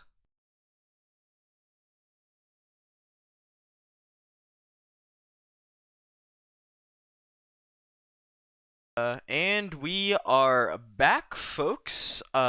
Steven, would you like? Oh wait, I'll give you a second. Steven, would you like to do the honors? Yes, I would, Connor. And so, after that fantastic series, Peppa versus Lobbins coming out on top 2-1. We have our MVP of the series, Derek, in the mid lane, locking that down. How does his win feel? You guys are second place now in the tournament, just behind Blue Corn Tortillas. And yeah, how does win feel? Pretty nice. Both teams play really well. That's all I gotta say about that. I think you're absolutely right about that. My question for you is, well, for this series, you played 3 pretty different champions. I could be wrong, but I think it's because you're flexing to fit the comp pretty well, fitting what the team needs. But I'm curious to see which is your favorite of those 3 play styles of the Syndra, the Kog'Maw, or the Swain. Silas, Kog'Maw, Swain? Yeah, Syndra, did you play? Syndra. Bro, I'll be honest, I No, it was don't care Silas. He for played any of Silas, them. Cedric. Yeah, was? Swain. Oh, whoops. It was Silas. Silas, Swain, Yeah. and then Kog'Maw in the first game. Yes. I don't care for any of those 3 champions until Katarina and ranked. What the hell? A real team player then, I fill in thought it'd the be funny. gaps. Mm-hmm. I believe this is your last game until playoffs. Is that right? I think. Yes. Hey, Yes. alright. Oh, wait, no, let's keep it's this, not. No, you got turning one more. You got interesting. one more. You Are got there one any more. champions any of you would like to see? Oh my God! You're really gonna ask us? Okay. I mean, I won't guarantee that I'll pick it, but I AP think I'd pick Tristana one. mid. AP Tristana. Oh AP my. Tristana Okay, mid. That's a good troubling. one. It's a That's dirty troubling. I was thinking the Viego mid. Just pop it off on him. Alright, I'll keep those 2 in mind. All right. Wait, we got one more. Cedric, do you have one? No, I'm satisfied with those. I'm looking forward to it. We are getting strong requests for Kane in the chat. Okay, wait. I'm not trying to I end my wonder team. who that is. Yeah. Wait, I'm not trying to end my team. All guys. right. Moving on. Would you like to give any shoutouts, friends, family, teammates? My team played pretty well. Anyone in particular, like Stu ganking you, or I don't know, Kelwa assisting?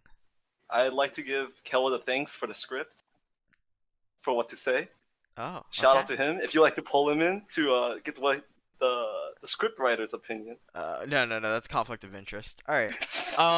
So your next game coming up will be versus the new team.